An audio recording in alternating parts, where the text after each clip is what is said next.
All right, good afternoon. This is the adjudication and disposition hearing.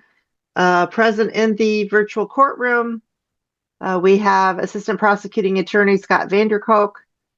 We have Mother Brittany Jackson, her attorney Mr. Green, putative father Mr. Brandio, and his attorney Lindsay Dubas. Mr. Michael, legal father to Z, M, and J. M is not present, but he is represented by Ms. Dubas. Children's attorney Matilda Weddle, and various agency workers. And it's my understanding, Mr. Vanderkook, that we do have a plea agreement. Is that correct? Yes, as far as Ms. Jackson goes, it's my understanding that she will be admitting paragraphs A through C and J as in Juliet, pleading no contest to E as in Echo, and K as in Kilo, with the CPS investigative report as the factual basis, and the remainder will be admitted upon information and belief. All right, thank you. And Ms. Weddle, is that your understanding? That is my understanding, Your Honor. Thank you. And as LGAL, do you believe that that plea is in the best interest of these children? I do at this time. Thank you, Your Honor. All right, thank you. And Mr. Green? I concur. I think it's the best thing, and that's how we plan to proceed, Your Honor. All right.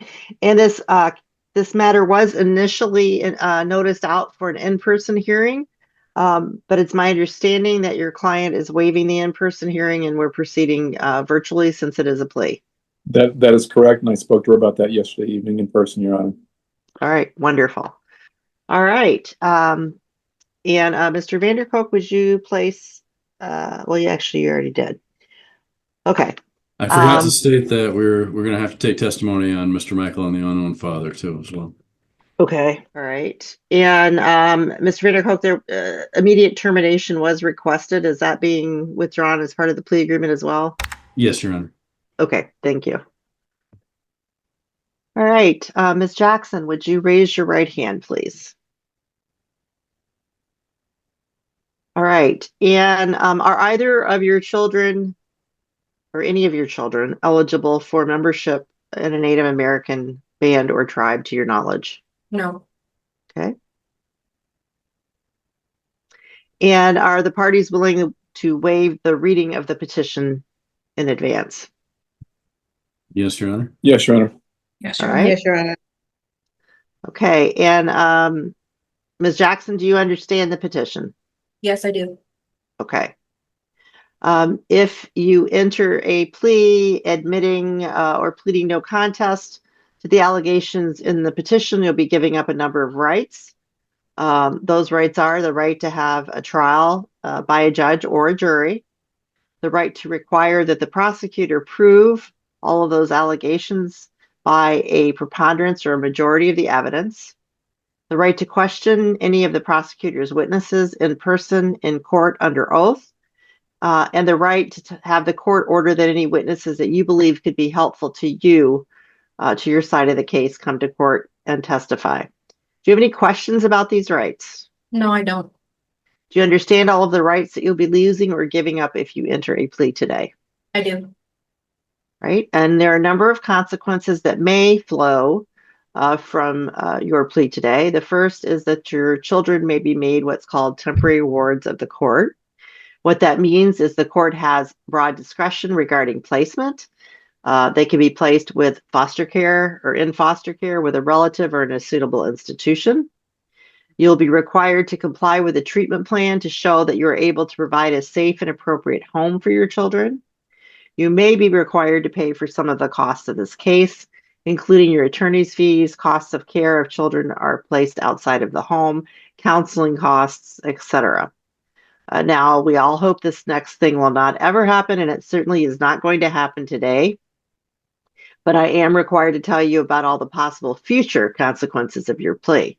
If you cannot show that you can provide a safe and appropriate home for your children within a reasonable amount of time, given the circumstances in your progress, there may be a future request to terminate your parental rights, and your plea today may be used as evidence in that proceeding.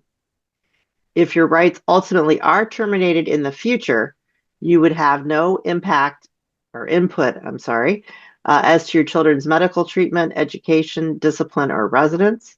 You would also have no right to parenting time with your children and no right to inherit from them or receive their earnings. If you have a child support obligation, it will continue until a court of competent jurisdiction modifies or terminates it, an order of adoption is entered, or the children are emancipated by what's called an operation of the law. Do you understand all of these possible future consequences? I do. All right. Do you have any questions regarding the possible future consequences of today's plea? No, ma'am. Have you reviewed the petition and plea agreement with your attorney? I have. Do you need to speak with him again before we go further? No. All right. And what I will be doing is reading the petition paragraph by paragraph. And after I read each paragraph, I will be asking you, how do you plead? And your options are admit, deny, no contest, or admit upon information and belief. Do you understand those options? I do. Okay. Paragraph A reads, Ms. Brittany Jackson is the biological of Zayden, Joseph, and Nakaya. I admit. Paragraph B reads, Jacob Michael Sr., and I'm not going to read his date of birth into the record since we're live streaming, is the legal father of ZM and JM via marriage. Mr. Michael has not come forward to provide any care, custody, financial, or emotional support for the children. Additionally, Mr. Michael has done nothing to rectify the conditions that exist in the home, which caused this case to come before the court. I admit.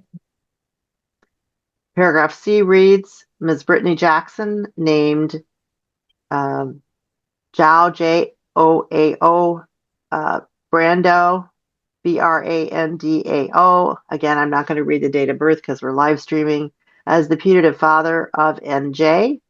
However, the legal father of the child is unknown. No one claiming to be the father of this child has come forward to provide any care, custody, financial, or emotional support for the child. Additionally, the unknown father has done nothing to rectify the conditions that exist in the home, which caused this case to come before the court. I admit. Paragraph D, in February 2025, CPS substantiated Mr. Casey Hamrich, Miss Brittany Jackson's live-together partner, for physical injury of JM. Mr. Hamrich hit JM with a dog bone. As part of the safety plan created with Ms. Jackson and Mr. Hamrich, they agreed not to have Mr. Hamrich discipline the children. Also, if Ms. Jackson were to use physical discipline, it couldn't be excessive physical discipline, causing marks, bruises, and objects were not to be used. Ms. Jackson and Mr. Hamrich did not follow the safety plan created with CPS. Information and belief.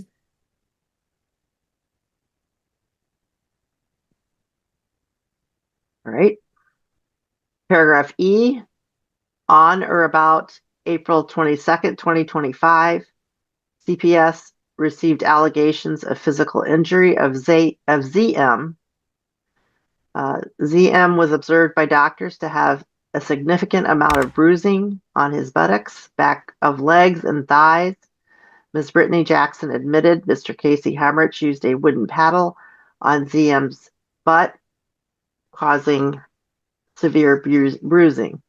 Ms. Jackson admitted she did not do anything to stop Mr. Hamrich from hitting ZM excessively with the wooden paddle, and Ms. Jackson did not report this to CPS, law enforcement, or take him in to be medically examined. No contest.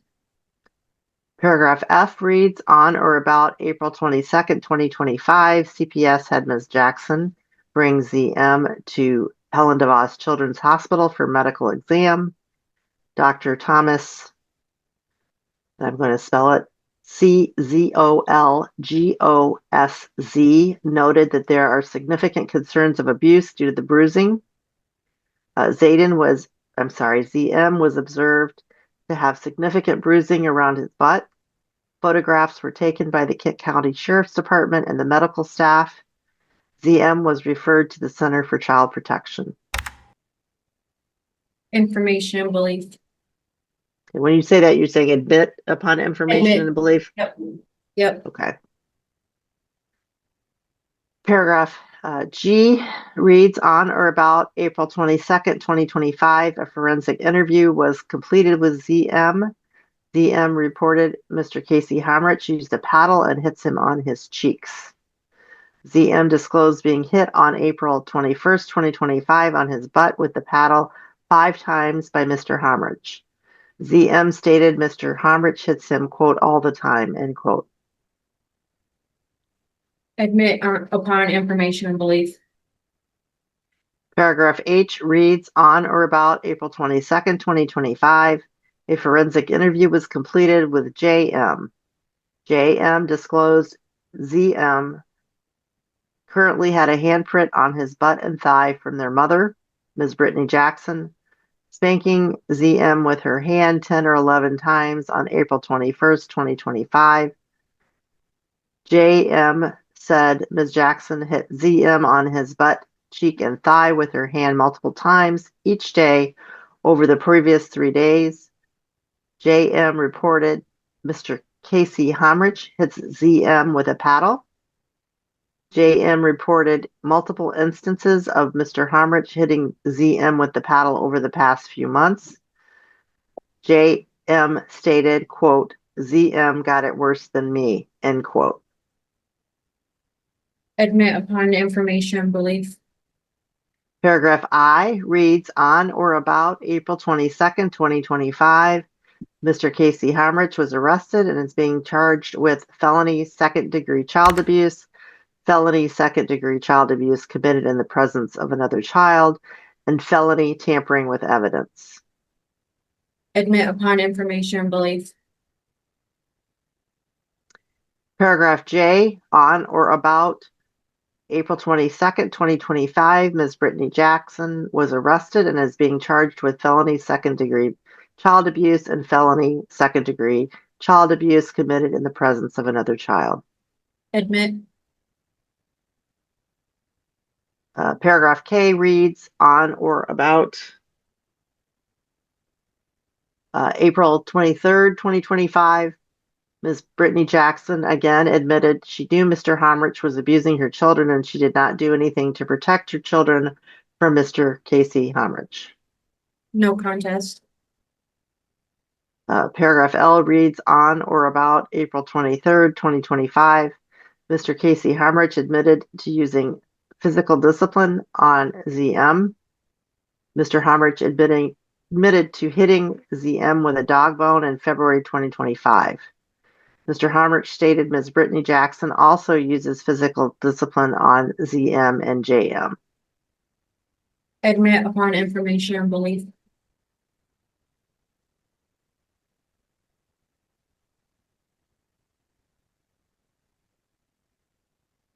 And Mr. Vanderkolk, it's my understanding that the parties have agreed to admit the CPS report as a factual basis for the plea. That's correct, Your Honor. All right. Mr. Green, I agree, Your Honor. Ms. Weddle. That is my understanding, Your Honor. All right. That report is admitted. Let's see, what is the date of that report? April 22nd, 2025. All right. It is admitted as exhibit number 1. I have not read that report, but I'm relying on the party's representation that there's a sufficient factual basis presented in that report to support the no contest plea. I find that the no contest plea is acceptable in the light of possible criminal penalties that Ms. Jackson could face in this situation. And Ms. Jackson, have you been made any promises or threatened in any way in order to encourage you to enter this plea? No, ma'am. And are you admitting or entering into this plea of your own free will? I am. Has anyone told you the court would go easier on you if you admitted or if you entered into this plea? No. All right. I am satisfied there's a factual basis to accept the plea, that Ms. Jackson has been fully advised of her rights and is freely, understandingly, and voluntarily entering into this plea regarding the allegations of the petition. I further find by preponderance of the evidence that one or more of the statutory grounds in the petition are true, and that at this point, Ms. Jackson is a respondent in this matter. And given the absence of Mr. Michael and the unknown father, we need to take testimony regarding those two people. Mr. Vanderpool. Thank you, Your Honor. I would call Curtis Vincent at this time. All right. Would you unmute and raise your right hand? Mr. Vincent, how are you employed? I work with Kent County Child Protective Services out of the Department of Health and Human Services. You're a CPS investigator? Yes. All right. Were you assigned the case of ZM, JM, and NJ? Yes, I was. All right. Were you able to determine who the father of ZM and JM is? Yes, so that is Jacob Michael Sr. via marriage with Miss Brittany Jackson. You confirmed that with Ms. Jackson? Yes, she did. Okay. And has Mr. Michael Sr. provided any care, custody, or support for the children? He told me he has not seen the kids in 3 years. Right. Did Ms. Jackson confirm this? Yes. Okay. He's not paying child support to your knowledge? I do not know, to my knowledge. Okay. So you have no knowledge. That means he hasn't, as far as you know, correct? All right. Yes. Has he done anything to rectify the conditions in Ms. Jackson's home that led this case to come before the court? No, he has not. Do you know where he is? He is currently in Michigan, and that I can look at my notes to find the city he lives in Michigan. That is somewhere in Michigan, huh? I was going to say in Michigan. It is in Vassar, Michigan. Vassar. Okay. All right. Has he indicated a willingness to care for the kids? He has told me that he is unable to care for the kids at this time because of his financial situation and living arrangements. All right. And nothing has changed since you've had this case, correct? Nothing has changed to my knowledge, no. All right.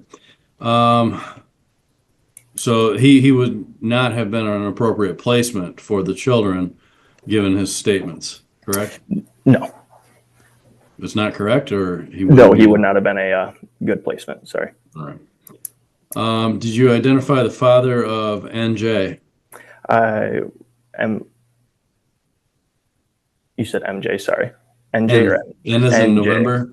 Oh, okay. No, I was not able to identify a legal father. Okay. You asked Ms. Jackson about I asked that? Ms. Jackson, and she named Mr. Jao Brandeo as the punitive father, but they were not married at the time, and there's no POA or AOP. All right. Have you made contact with Mr. Brando? Yes, I have. And did he tell you anything contrary to what Ms. Jackson told you regarding his legal status? No, he did not tell me anything that contradicted that. All right. And he has not since that time signed an AOP that you're aware of? No, not that I'm aware of. All right. Has any man come forward claiming to be the father of NJ other than Mr. Brando? No, nobody else has came forward. Okay. So no man has provided care, custody, or support for NJ? No. And no man has done anything to rectify the conditions that existed in Ms. Jackson's home that caused this case to come before the court? No. All right. Thank you. I have no other questions. Thank you. Ms. Weddle.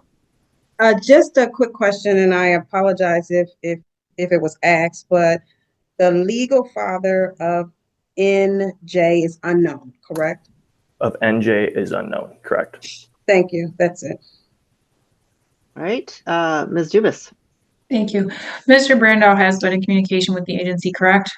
Yes, he has been in And communication. is it your understanding he's already submitted to a DNA test?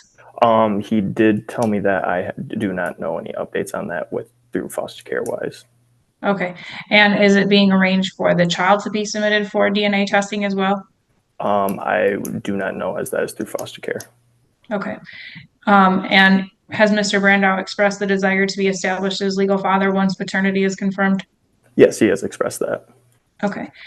And as far as Mr. Michael Goetz, was it explained to him that if he was interested in placement, that services could be provided to him? Yes, it was. Okay, thank you. I have no further questions. All right, thank you.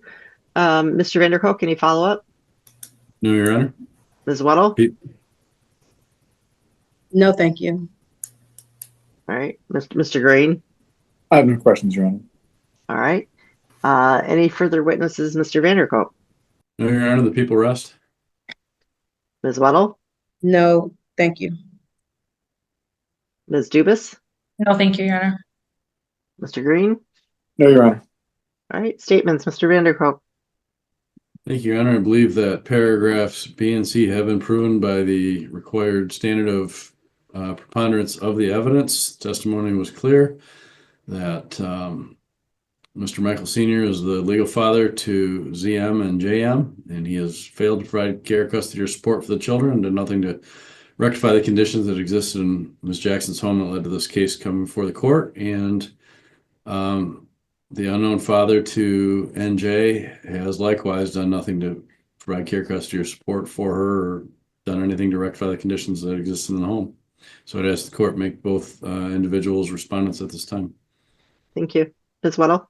I won't repeat everything that the prosecutor said, but I do agree with him. Thank you. All right, thank you. Ms. Dubus? Yes, Your Honor. Due to the fact that I haven't been unable to communicate with my client, Mr. Michael, I would just place a general objection in regards to him. And then just to make the court aware, Mr. Brandow has been participating with the agency. He has submitted to a DNA test. So if paternity is confirmed, then he does intend to establish himself as legal father of NJ. All right, thank you. Mr. Green? I will take no position on this, Your Honor. Thank you. All right, thank you. The court finds by preponderance of the evidence that one of the more of the statutory grounds alleged regarding Mr. Michael and the unknown father are true, that neither has come forward to provide any care or custody of these children or alleviate any conditions that led this case to be before the court, that Mr. Michael and the unknown father are respondents in this matter. Appellate review is available to challenge any errors in the adjudicatory process, which may be challenged in an appeal from the initial order of disposition following adjudication. If you are indigent, you are entitled to the appointment of an attorney to represent you on any appeal as of right and to the preparation of any relevant transcripts. You may be barred from challenging the assumption of jurisdiction or the removal of your children from your care and custody in an appeal from the order terminating parental rights if you do not timely file an appeal under MCR 7.204 or a delayed appeal under MCR 3.993C.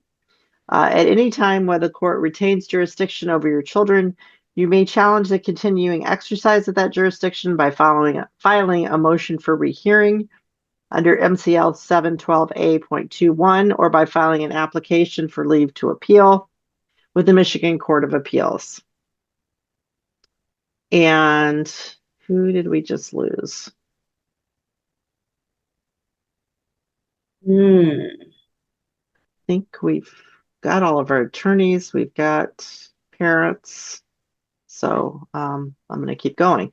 Mr. Vanderkolk, do you want to be excused along with your adjudicative witnesses?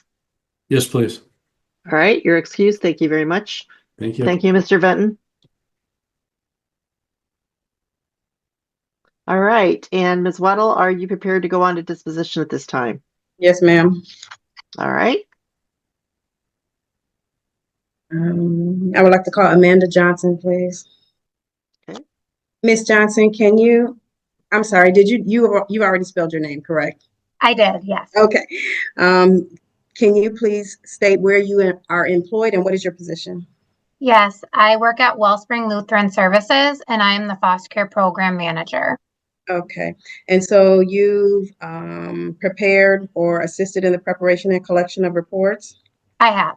Okay, Your Honor, I would like to mark and move to admit 2 exhibits. Are we at Exhibit 2 now? Yes, we are. Okay. As Exhibit 2, the case service plan with the parent agency treatment plan dated May 29, 2025. And as Exhibit 3, the case service plan with the parent agency treatment plan dated 8/4/2025. Any objection? No objection, Your Honor. No objection. All right, thank you. They're admitted. The children, can you please state what their ages are? Yes, NJ is 1 year old, ZM is 5 years old, and JM is 9 years old. Thank you.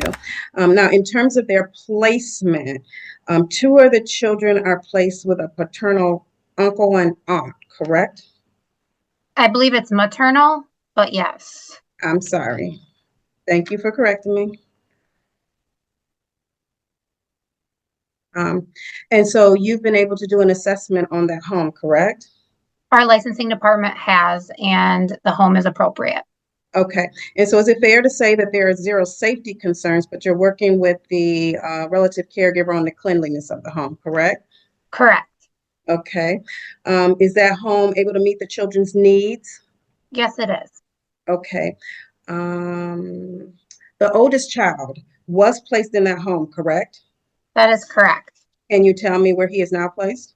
He is now placed in an unrelated licensed foster home, and that was effective August 1st of 2025.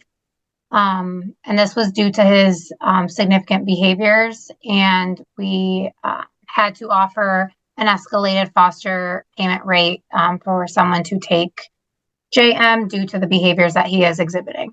Okay, so let me make sure I understand. So the relative caregiver asked for him to be moved due to his sexual behaviors, correct?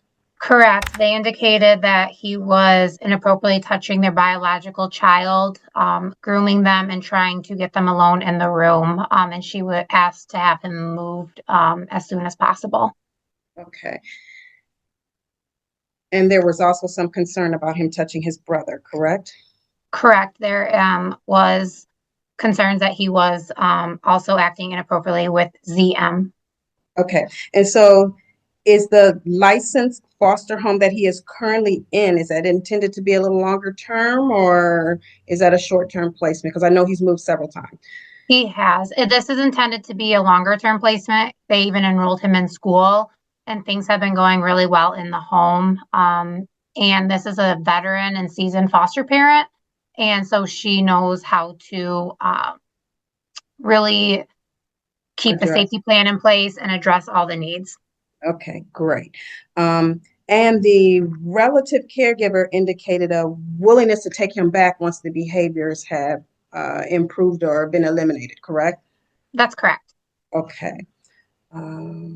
Let's talk about their education.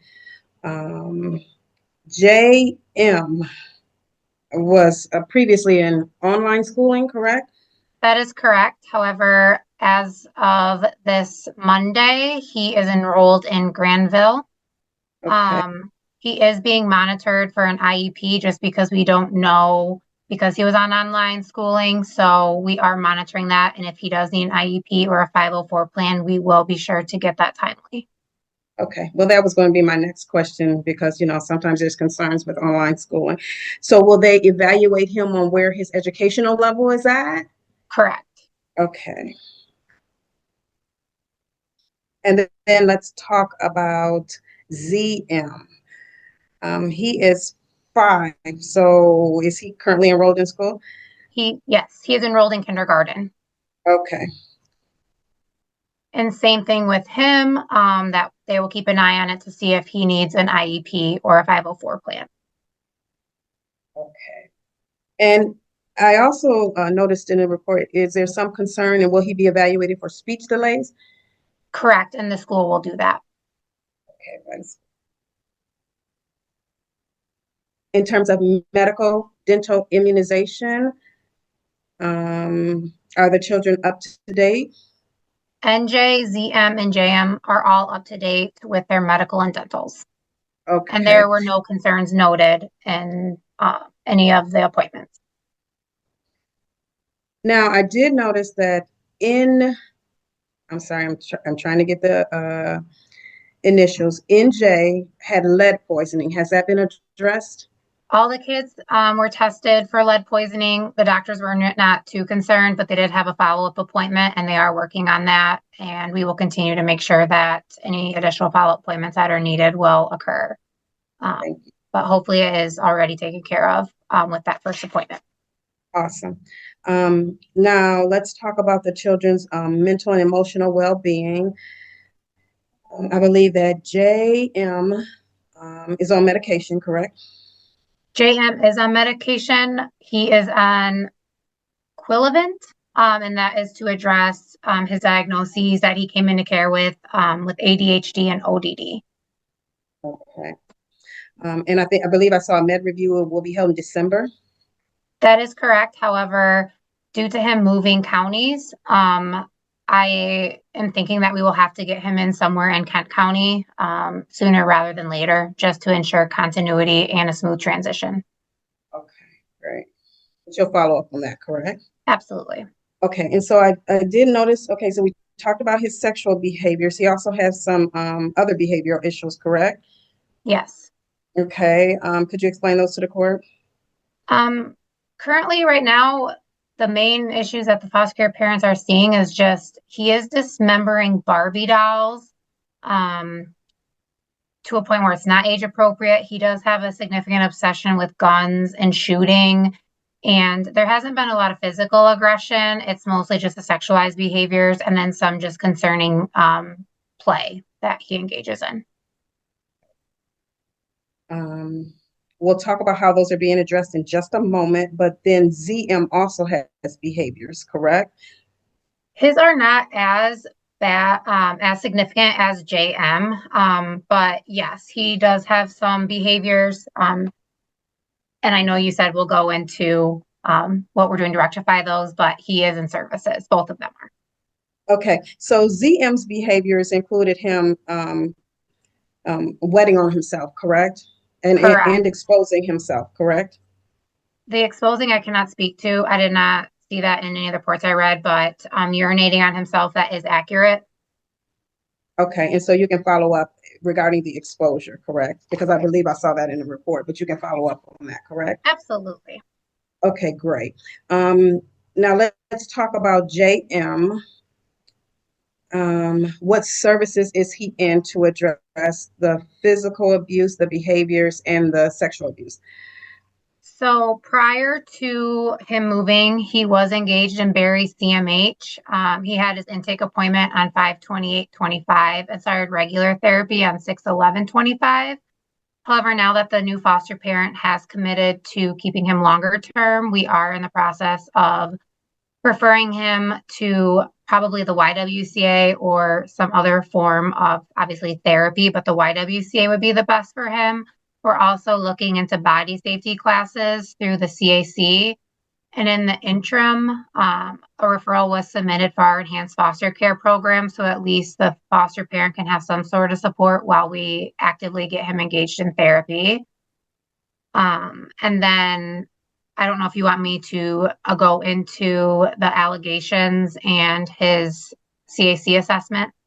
We'll go into that in a moment, but Okay. Let me just slow you down for a second. And so are you saying that there might be a gap in services in terms of his mental or emotional services? There is a gap due to the fact that he was in Barry County and now he's in Kent County. And the foster parent just committed to keeping him probably a couple weeks ago. He was there, but she wanted to see how he interacted in the household with especially the other kids. So we did make the referral to enhanced foster care, and we are actively looking at therapy for him in Kent County. But the lack of services was due to the counties, the different counties. Yeah. I just want to make sure we don't lose sight of that and we stay on top of it. So. Absolutely not. Yes, absolutely. Thank you. Now, yes, what services are ZM in? ZM is at CMH Barry County. He had his intake appointment on 6/5/25, and he began services on 6/11/25. And we will continue to monitor that. Also, I will be asking if later on in recommendations, but both of them would really benefit from trauma assessments, JM and ZM. Okay. And then He is also in respite. He has respite during the week sometimes. Yes, a lot of times the foster parents utilize respite care. Okay. And then NJ, is she in early on or? There is an issue with early on, and this will also go with my recommendations. She's not in early on. There is no concerns that she's not developing age appropriately, but per policy, we always refer to early on. We did that on 5/27 of 25, but we need mom's signature, and we have not been able to obtain that due to her incarceration and the new policies at the jail. So that will also be reflecting in my recommendations coming up. Okay, so you'll follow up on that, correct? Yes, absolutely. But I would like to add that there are no concerns with her delay or anything. Okay. And yes, so you mentioned a CPS investigation. Can you inform the court what that has been in regards to? Correct. So JM, when asked why, so when he was being sexually inappropriate, it was called into CPS. They are currently doing an investigation, and I believe it did transfer to law enforcement. He did have a CAC interview, and he has indicated that he thought it was okay due to the fact that NJ's father did that to him. So they are currently in the middle of an investigation. We do not know where that investigation is at yet. When looking at our statewide website, it looks like the police are still in the middle of their interviews. Okay. So he indicated that NJ's putative dad did that to him, correct? Correct. And he's indicated that on several occasions. And from your understanding, the investigation is ongoing? Yes. Okay. Anything else in regards to the children that I may have missed? Let me just double check. Sure. He did have a medical exam as well after having the CAC appointment in Berry County. We don't, due to the investigation, we don't have the outcome of that, but I do want to add that he did have a medical exam. Other than that, he does have a significant safety plan in place, but like I indicated, the foster parent is a veteran foster parent, and there's no concerns that she would not follow that safety plan. But outside of that, I don't think there's anything additional regarding the children. Okay. Let's talk about the mother. Have you been able to meet with her? The previous worker was able to meet with her. Like I indicated, the courts have kind of shifted things, so we no longer can do in-person visits. So it did take a while for her to be set up through Smart Communications, but she was approved on 6/13 of 25. Ms. Johnson, I'm just going to interrupt. You said the court?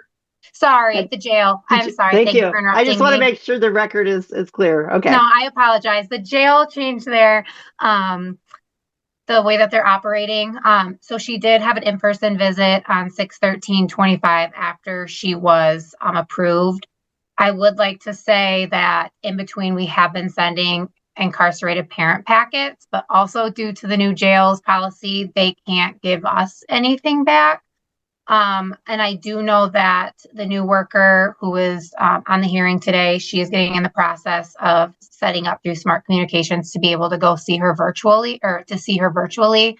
However, in the interim, we continue to send her jail packets. Okay, let me just make sure I understand. So the previous worker was able to meet with her in person in June? Correct. Okay, and then the new worker is getting set up so that she can go meet with her? Correct. It does take quite a while. Okay, and in the interim, you all have been sending her worksheets, but you don't know if she's completing them because you can't get them back. That is absolutely correct and unfortunate. Okay, and then, so she's not really in any services to address the concerns, correct? Just with the packets, I know we've tried, the previous worker and then myself have tried to call the jail to see what services are offered to her. I just have not received a call back, and I don't have an email, so I've not been able to try email, but we will continue to follow up to see if there's things that she can do while she's incarcerated. And once the new worker is able to meet with her virtually, that is something that will be discussed on what services are offered to her and what is expected of her. Okay. And there are no visits at this time with the children due to a no contact order, correct? That is correct. And do the kids mention or speak about her? Zayden, I'm sorry, use initials. I'm sorry. Okay. Okay. ZM has stated that he doesn't really want to see his mother. JM is indifferent, as JM has stated that ZM would get the most of the physical abuse, so he's very indifferent about it. But ZM does not have an interest in seeing mom at this time. Okay. Anything else regarding Ms. Jackson that I may have missed? Not at this time, no. Okay. Let's talk about the fathers. Mr. Michael, have you been in contact with him? At case inception, we were in contact with Mr. Michael. However, as of end of June 2025, he has ceased communication with us despite multiple efforts. And what type of efforts have you made? We have called him, we have emailed him, which have gone through. The phone number that we have for him has been the one that we have been using. We have attempted to look him up on Facebook. I will say we did have a meeting scheduled with him, but he canceled, and that was in June of 2025. And since then, there's been no communication. He did state on our initial phone call that he does not want to be reunified with the kids and he does not want to participate with us. Okay. And he hadn't seen the kids in years, correct? Correct. And did he also indicate that he is unable to care for them and meet their needs? He did not tell, I know that CPS spoke to that. He did not indicate that to us. He just indicated that he does not have a relationship with them and he is not interested in being reunified with them, but he did not. The only statement he gave was that mom used to abuse him. Okay. And then the ZM does not remember him, correct? ZM has no recollection of him. And JM is afraid of him, correct? Absolutely, yes. Okay. Will you continue to reach out to him? Absolutely. And then can you possibly, if he doesn't want to participate, discuss a non-participation agreement with him? Yes, I know we did the first time that he indicated he didn't want to participate. We did mention it and said that we would follow up next time that we met with him, but we have not been able to meet with him, and we will continue to talk to him about what that means. Thank you. And then finally, unknown father. As Indicated, she named Mr. Brandeo.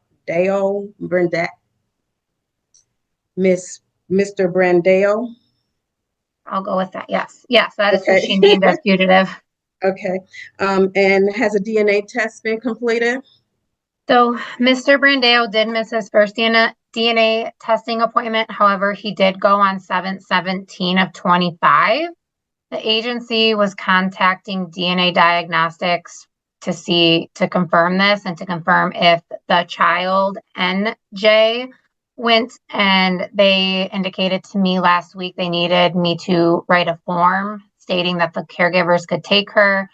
I did that, and now we're in the process of getting NJ over there. And I know the previous supervisor called the caregivers to get that set up, so we can get that hopefully next week.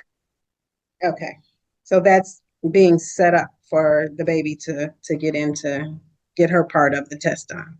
Correct. And if the caregivers cannot take NJ, we definitely will. Okay. And I believe he is the one that JM made accusations against, correct? That is correct. And he's part of the investigation. Okay. Has he had any visits with the child? He has had a few.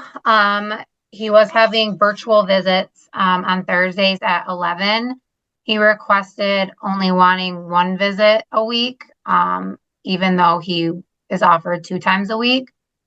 The visits are not going that great. And then after talking to you, Miss Weddle, and after his no-show 2 times in July, we have not had a parenting time since. Okay. And so he is just a putative dad. He has not established legal paternity, correct? That is correct. Okay. And will you continue, you indicated that you will work towards establishing the DNA test, correct? Absolutely. Okay. What are your recommendations, ma'am? My recommendations are that JM, ZM, and J remain temporary court wards under the care and supervision of DHHS and its contracted designee. All the youth remain in their current placement, licensed foster home, or approved relative's home. All parties comply with and benefit from their parent agency treatment plan. Mr. Michael's parenting time be supervised at the discretion of the agency if he were to participate. That Wellspring Lutheran Services or the GAL can sign for medications early on or any additional documents needed for the youth. That Miss Michael's parenting time, or excuse me, Miss Jackson's parenting time be suspended. That she work a treatment plan. That the court order trauma assessments for both ZM and JM, and that this matter be reviewed in 90 days. And are you also requesting that since Mr. Brandeo is putative, that I believe there was an error in the prior order. Are you requesting that since he is putative, that be corrected or changed? Correct. I would ask that his visits be suspended until that the DNA is established if he is a father, and then I would ask that the visits be supervised. Okay, thank you. I have nothing further, Your Honor.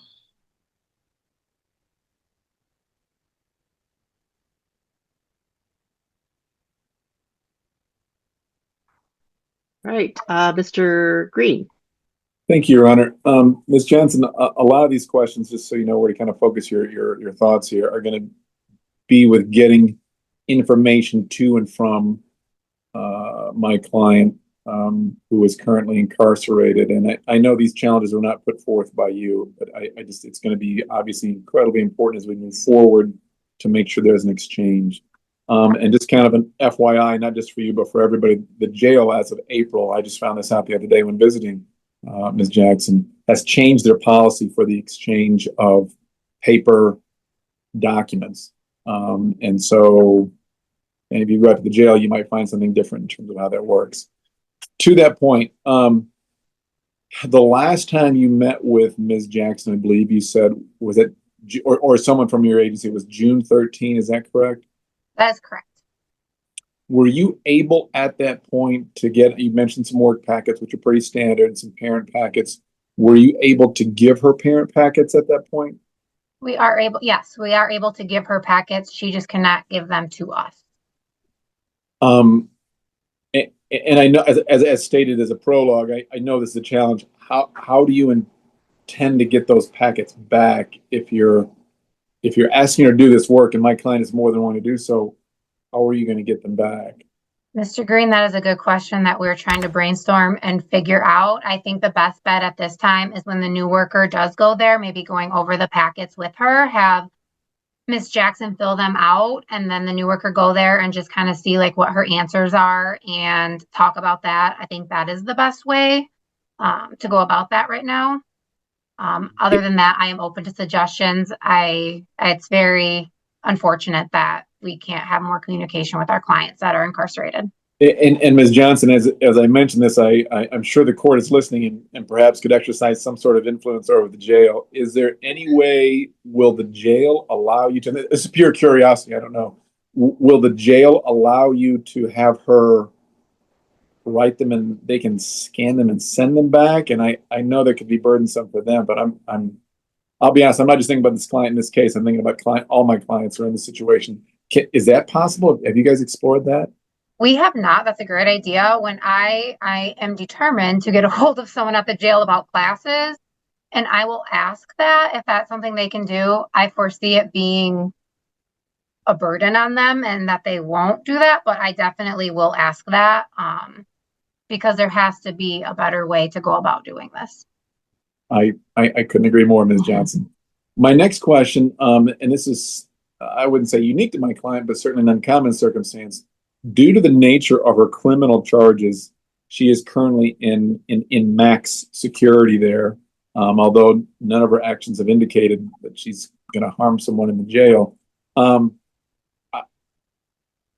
Are there programs that she can do, again, electronically, virtually, while she's there? Because I know that some classes can be done for the regular jail population, but if you're in max security, there are more than a few limitations on what you can do. And it's my understanding it's only GED, which she has a high school diploma. So again, I say this hoping many are listening. Are you trying to help her with parenting or domestic violence classes? Is there a way that you're aware of? Have you spoken with the jail staff about that? I have tried to call the jail on a few occasions, or the service coordinator there, to see what is available. I have not received a phone call back. That has also been an issue since I've been doing this for 14 years, getting a call back from someone about those. I will say the packets we are giving her are parenting skills and domestic violence. And I do want to iterate, sometimes human resource associates will go in the jail and do a psychological now that she's been charged. If you are willing and allowing her to do that, I can definitely reach out to HRA and see if they're willing to do that. I know sometimes they say no and sometimes they say yes. So it's all hit or miss on if they will do it. But that is something, if you are willing, we would want to get her a psychological while she's incarcerated. So that way we can be prepared on what services she really needs. Well, and you bring me right to my next question. And just so I don't forget, I truly appreciate your efforts, Ms. Johnson. I really do. Yeah. Please hear that from my heart, really. In terms of therapy and counseling, without going into that right now, I know there's been some trauma in my client's past, and she would certainly wants therapy and counseling. Again, there's certain barriers, I think, because of the max status. Is there a way, and I have to believe the jail would allow this somehow. Is there a way for you to have that done? I know there's Zoom therapy. Certainly many people benefit from that outside of the jail population. Is there a way for you to do that for my client, to extend some services like that?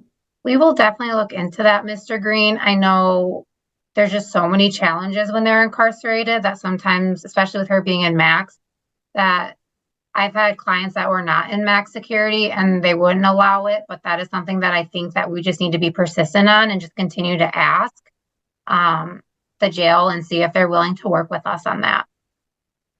Thank you. And my last question is to general, to the best of your knowledge, and when you met with my client or a member of your staff, my client is in no way fighting doing these packets or fighting doing therapy, to the best of your knowledge, right? She's willing and wanting to engage. Is that fair to say? There's no concern that she's not willing to do what is asked of her. Great. Thank you so much. I have no further questions, and I truly appreciate your efforts. Thank you. All right, thank you. Ms. Dubas. Yes. So Ms. Johnson, you indicated that you're going to ensure, following up, that the child is submitted for the DNA testing, correct? Absolutely. Okay. And then once paternity is established, if it is with Mr. Brandow, will you assist in getting an AOP signed? Yes. Okay. He's been cooperative for the most part throughout this process, correct? That is correct. Okay. And as far as Mr. Michael, I understand that at this point he says that he is not able to take placement. Is that accurate? That is accurate. Will you continue to reach out to him regularly to see if he wants to engage in a treatment plan? Absolutely. And I think at this point, we're going to be starting absent parent protocol for him. So yes, we will continue to reach out. Okay. Thank you. I have no further questions. Thank you. Ms. Weddle, any follow-up? No, thank you, Your Honor. Mr. Green, any follow-up? No, Your Honor. Thank you. All right. Ms. Weddle, any additional witnesses? No, thank you. All right. Mr. Green, any additional witnesses or evidence? No, Your Honor. Thank you. Ms. Dubas, same question? No, Your Honor. Thank you. All right. Statements, Ms. Weddle. Thank you, Your Honor. I have spent a significant amount of time on this case. It hasn't been easy because there's been multiple caseworker changes with the agency. I know that's probably just a systemic problem. I have also been in contact with the foster parents, well, the relative placement, I should say. And as the agency noted, there are no safety concerns. However, I'm happy to hear that they're working with the relative caregiver in terms of assisting with cleaning up the home. In terms of the child that's in a licensed foster home, I was able to visit with him when he was with the relative. I intend to visit when now that he is in his with his licensed foster home. But again, I have been able to visit with all of the children. They have significant trauma and they're struggling due to their trauma, but I believe that their needs are being met. I do agree with the recommendations, including the request for a trauma assessment for the children, as well as supervised parenting time for Mr. Michael due to the child being afraid and and one of the children not knowing him. I would also note that in the last order, it appeared to it gave Mr. Brandeo, who was putative, parenting time, and I believe that that was in error, and I would just ask that the court correct that and change that. Thank you, Your Honor.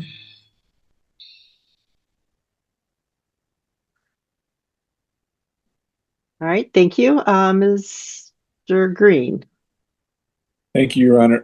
First, we agree with the recommendations. Second, I for the third time, I think, applaud the efforts of the agency in terms of dealing with some extremely high hurdles.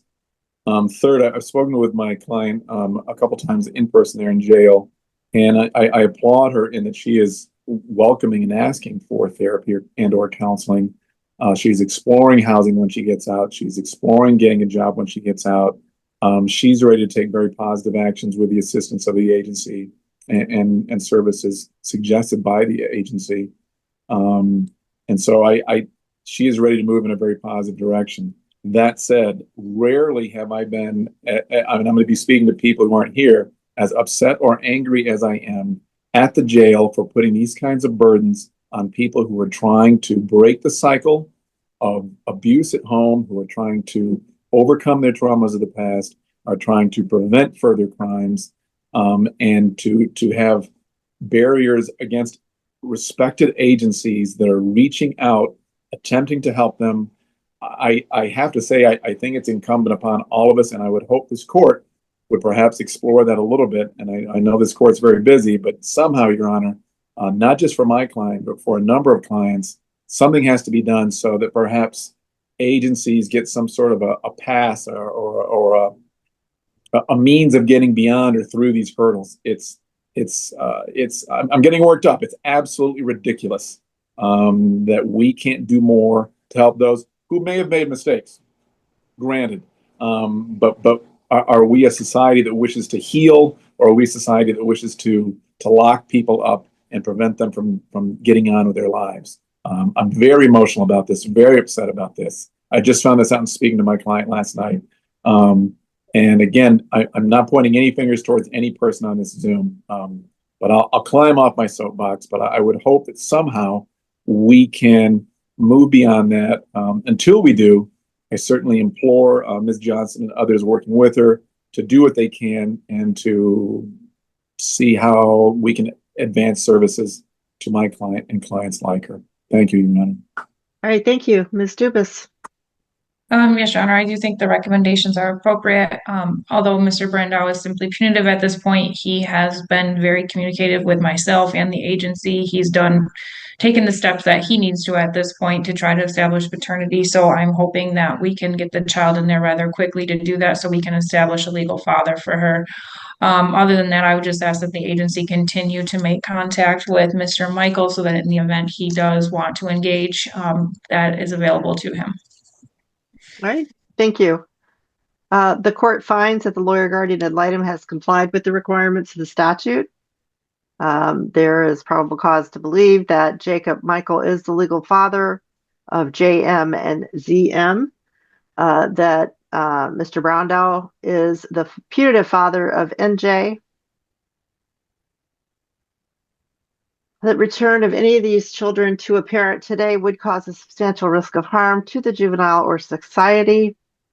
that consistent with the circumstances, reasonable efforts to prevent or eliminate the need for removal of the children from the home were made as determined in a prior order.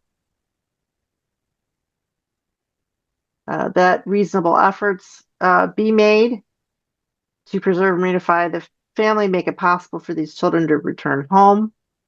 The custody of the children with the parent presents a substantial risk of harm to the children's life, physical health, or mental well-being. The conditions of custody, the placement away from the home with the individual with whom the children are placed, are adequate to safeguard them safeguard their health and welfare. All siblings are not in joint placement due to JM's behavior. And I did not hear any testimony about sibling contact. I probably, unless I missed it. Ms. Johnson, do you have any comment regarding that? Yes, we will ensure that they have at least monthly sibling visits, if not more. And we'll make sure that the foster parent and the relative caregiver are connected so that they could have as much contact as possible. All right, thank you. Ms. Weddle, any follow-up to that? No, Your Honor, but I'm happy to hear that will be occurring. I know that his move was relatively recently, so I'm sure that they will put that in order. Mr. Green, any follow-up? No, Your Honor, thank you. Ms. Dubus? No. All right. I'll find that sibling contact is occurring according to law. That notice is to be given to the legal and putative fathers as required by law. That the putative father was present at this hearing and shall establish paternity within 14 days. The court orders that the children be placed in the temporary custody of this court, placed with the Department for Care and Supervision. That the adjudicated respondents, Ms. Jackson, Mr. Michael, and the unknown father shall comply with and benefit from the case service plan. That parenting time of Ms. Jackson is to be supervised until further order of the court. The parenting time of Mr. Michael is supervised until further order of the court.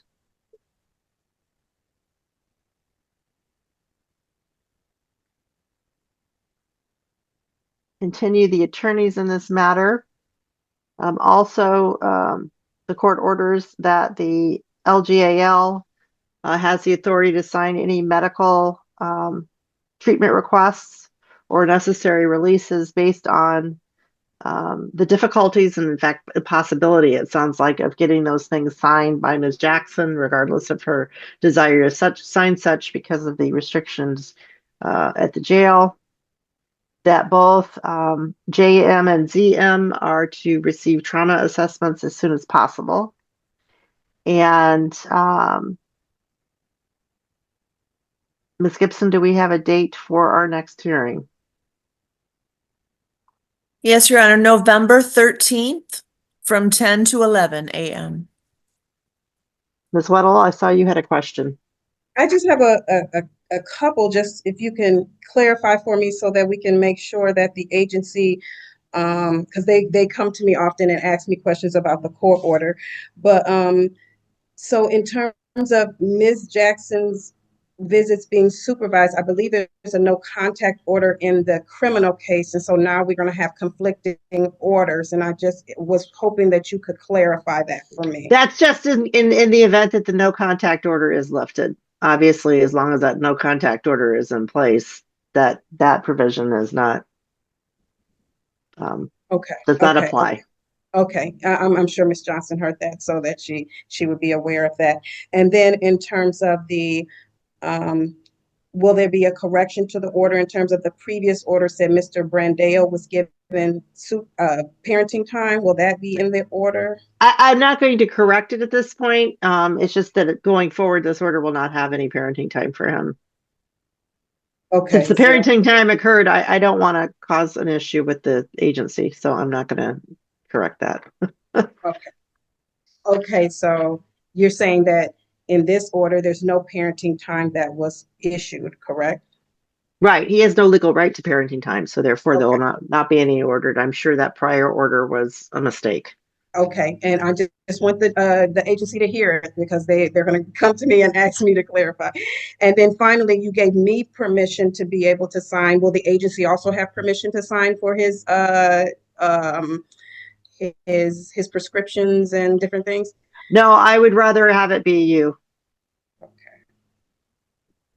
And I don't know, Ms. Johnson, is what I said sufficient, or do you need more specifics in terms of what you need signed? Everything you said is perfectly acceptable. I do know Okay. sometimes judges allow us to sign, but I am good with whatever you recommend, Judge. Okay. I just wanted to make sure that I was covering what you needed in terms of medical treatment or other necessary releases. I thought was probably sufficient, but I wanted to be sure. I'm sorry. And then I have one more. I have a adjudication where I represent some other children on November 13th from 9 to 12. Can we possibly do it in the afternoon or? Oh, sure. Oh, sure. We can change. Okay. We can do something different. Yep, one moment. Or a different date. I mean, all day in court is kind of challenging, but Yeah, I'll do it if I need to. I'm sure we have another date. Okay. I appreciate that. We have the next day, Friday, the 14th, November, morning or afternoon. I can do that morning. So 9 o'clock? Yes, ma'am. 9 o'clock to 10 o'clock. Present in the virtual courtroom, we have mother, Ms. Jackson. We have her attorney, Mr. Green. We have father. A second, no, we don't. All right, we have Lindsay Dubas, who is Mr. Michael's attorney. We have Ms. Kenazay, who is Mr. Brandio's attorney. And then we have the children's attorney, Ms. Weddle, and various agency workers. All right, Ms. Weddle.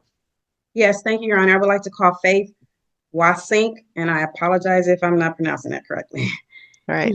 Would you unmute and raise your right hand, Ms. please? Wasink, where are you employed and what is your position? I'm a foster care case manager at Wellspring Lutheran Services. And you've been assigned this case for the entire reporting period? Yes. And you prepared and collected reports?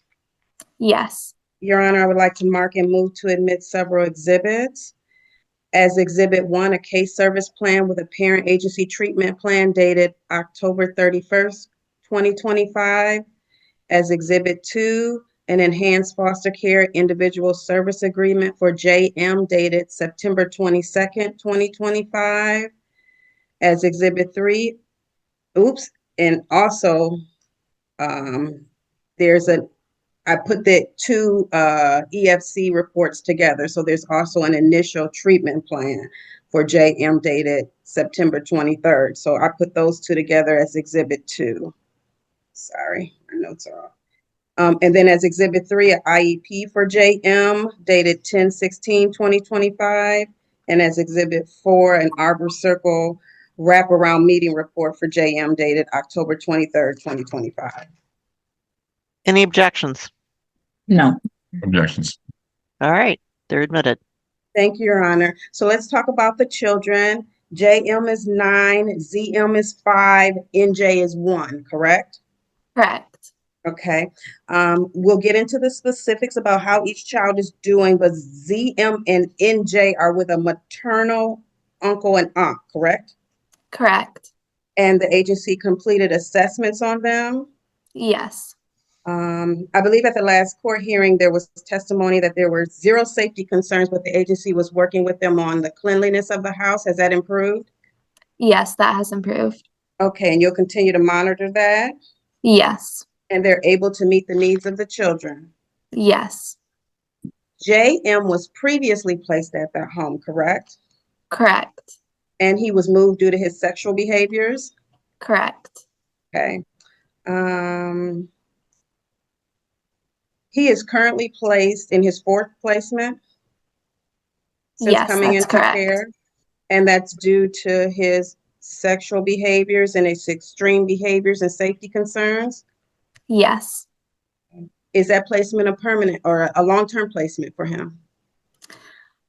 She typically takes short-term placements, but I have spoken with her and she has said that she would be willing to be a longer-term placement. Okay, so it just depends on how it goes. In terms of school, NJ is not in school or daycare. Correct. ZM, he's in kindergarten. How is that going? That's going really well. He's doing well in school. There are no behavioral concerns, and he's doing well educationally as well. Okay, was he behind reading? Yes, he is a little bit behind in reading, but his caregivers are working with that, Okay. working with him on that. Okay. And will he also see a social worker at school? I am not certain. But you can follow up on that? Yes. Okay. JM is having a little more challenging time at school. Prior to coming into care, he was only in online school, correct? Correct. Okay. And he had completed what grade? He had completed 3rd grade. Okay, so he was placed in the 4th grade, Yes. but he's significantly behind academically, correct? Yes, that's correct. Is he operating at a 2nd grade level? Yes, he seems to be at about a 2nd grade level. Okay, that's academically, but socially, he's at a kindergarten level, correct? Correct. What supports are in place at school? He has an IEP. He gets extra time for tests and can take tests in a small group setting as opposed to in the classroom. Any assignments that aren't designed to assess reading are read aloud to him. He gets periodic breaks as needed. He has earmuffs to use if he needs to have a quieter space. He meets with the school social worker once a week and the speech therapist about twice a month. And he also participates in therapy at school. So he has an IEP for speech and language, correct? Correct. Okay, but that includes his emotional regulation, correct? Yes. Okay. And he has a behavioral plan? Yes, he does. And he receives, you mentioned the social support, but he also receives emotional support, correct? Correct. And even with those supports in place, he's still kind of struggling, correct? Yes, he is.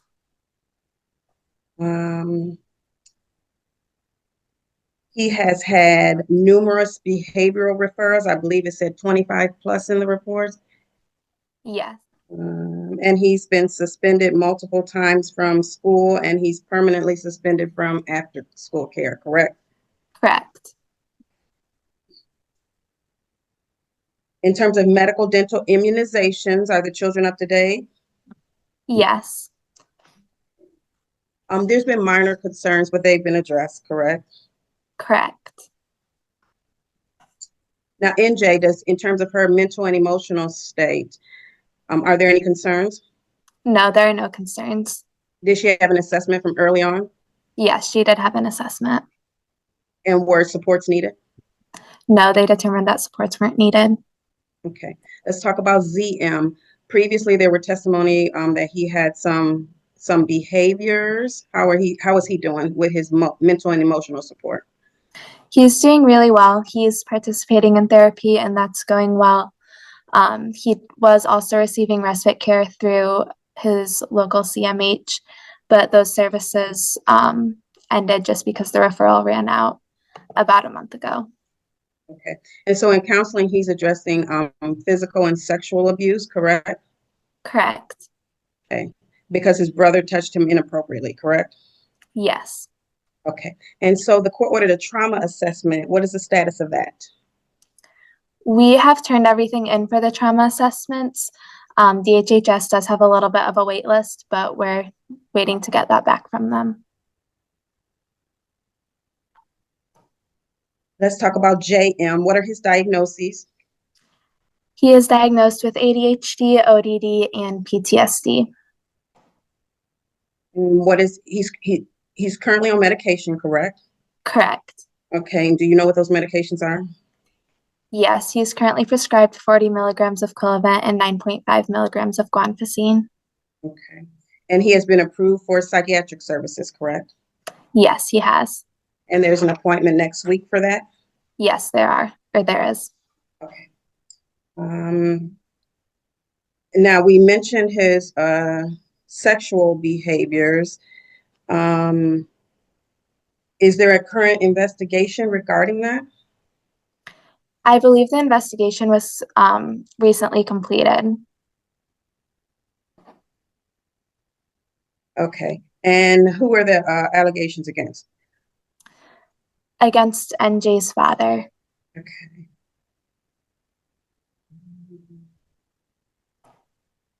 Okay, now let's talk about his behaviors. He has verbal and physical aggression, correct? Correct. And what does that look like? When he gets escalated, he typically screams. He uses swear words, racial slurs. He will say that he hates whoever he's upset with. He throws things, hits, kicks. Recently, he did break 2 doors because he is like hitting them with various body parts and other objects. Okay. Does he also urinate in inappropriate places? Yes, he did in his last placement. He hasn't done this yet in his current placement, but he's only been in the current placement for a little over a week. And so he needs constant supervision, correct? Correct. And he's constantly dysregulated, Yes, and there's been safety concerns, correct? correct. There's been some incidents at school too, as well, correct? Yes, Where he's placed his hand over another student's mouth and nose or something? yes, that's correct. Okay. And he's also brought a bullet to school, but nobody knows where he's received that from, correct? Correct. Has he also threatened to harm himself? Yes, he has. He's taken multiple trips to the emergency room. Yes. Okay, can you explain those real briefly and quickly? Yeah, the first time he became escalated while he was at the foster home, he ran outside and was throwing rocks, and the caregiver ended up calling the cops, who took him to the emergency room to get de-escalated and be evaluated for inpatient. And then the second time was when he had broken the 2 doors and was trying to get to the foster mom and the other children in the home. And then in that case, the cops were also called and they brought him to the hospital to be de-escalated and evaluated for inpatient. Let's talk about the services. The court ordered a trauma assessment for JM. Is the status of that still on the wait list? Yes.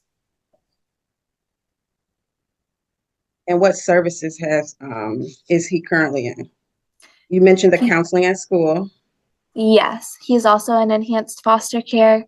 He is receiving psychiatric services, meeting with a school social worker once a week. He is in wraparound through Arbor Circle, and he has an SED waiver.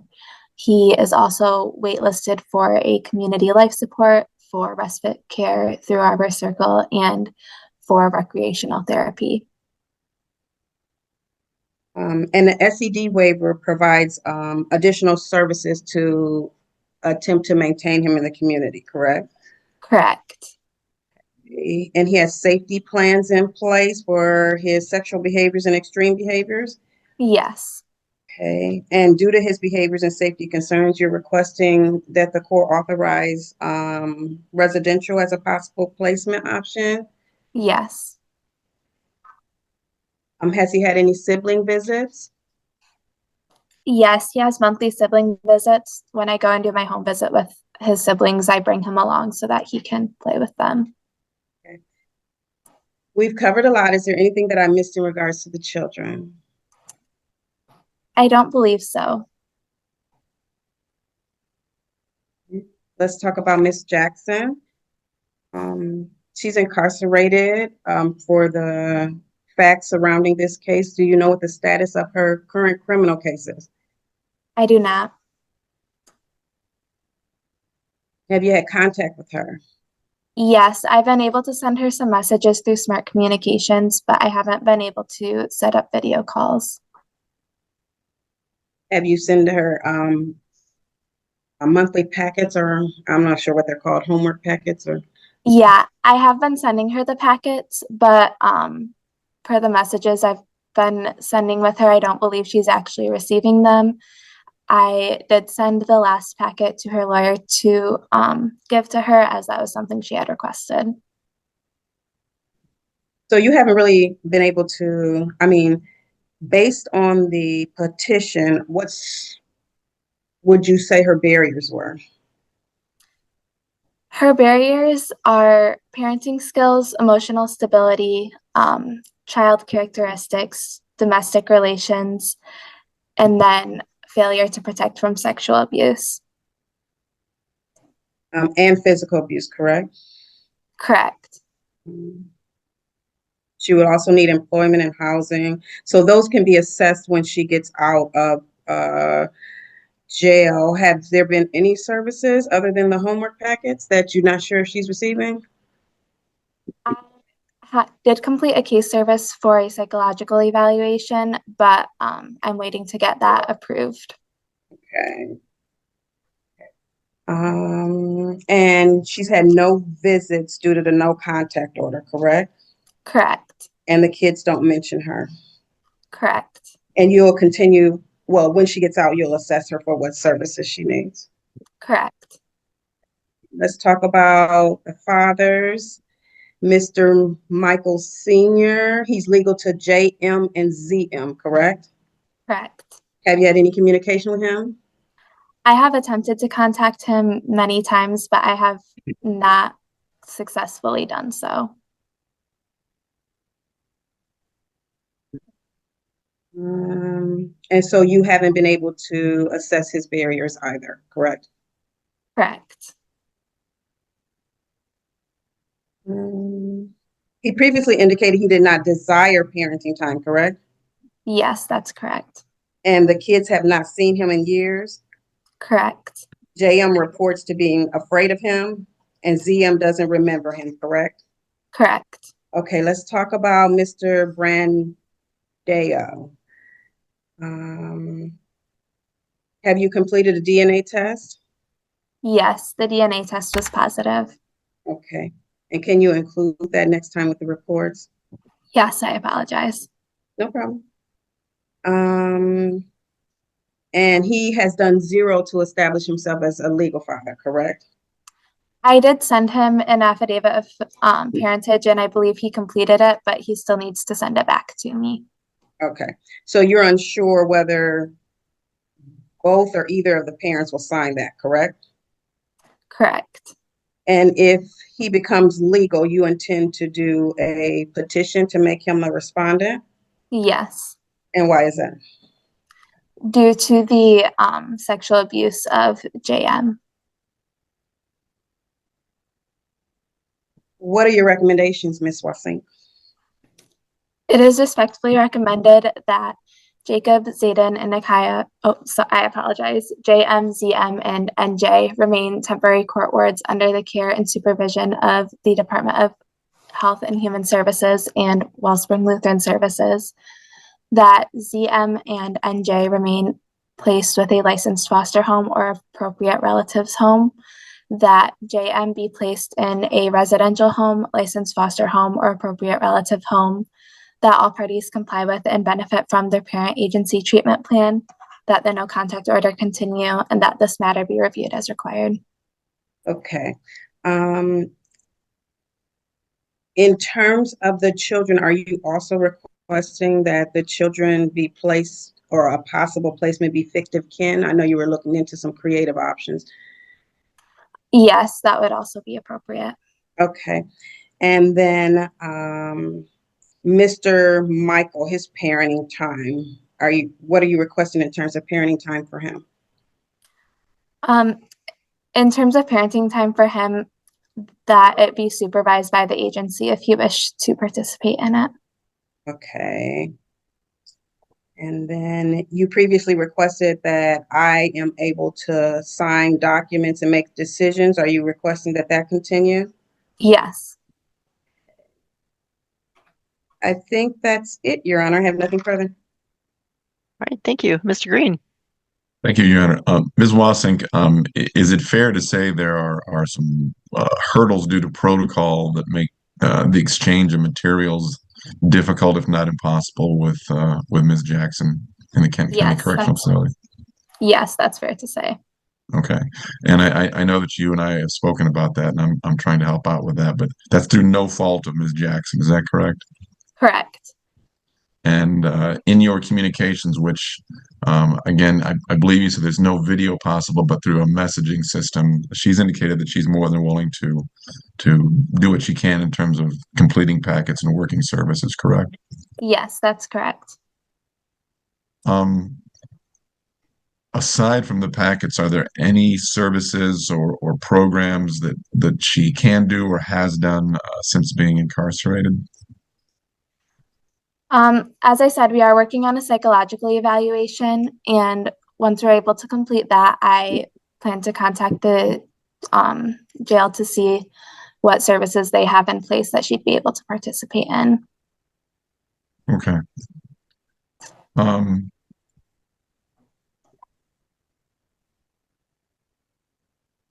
I have no further questions this time. Thank you, Ms. Wassink. Thank you. Ms. Zubis. Yes. What means have you used to try to contact Mr. Michael? I have tried to send him text messages and call him. I have also searched in the Kent County and MDOC inmate lookup websites and have not been able to find him on there. Okay, and to the best of your knowledge, the phone number that you have for him is his most recent phone number, correct? To the best of my knowledge, yes.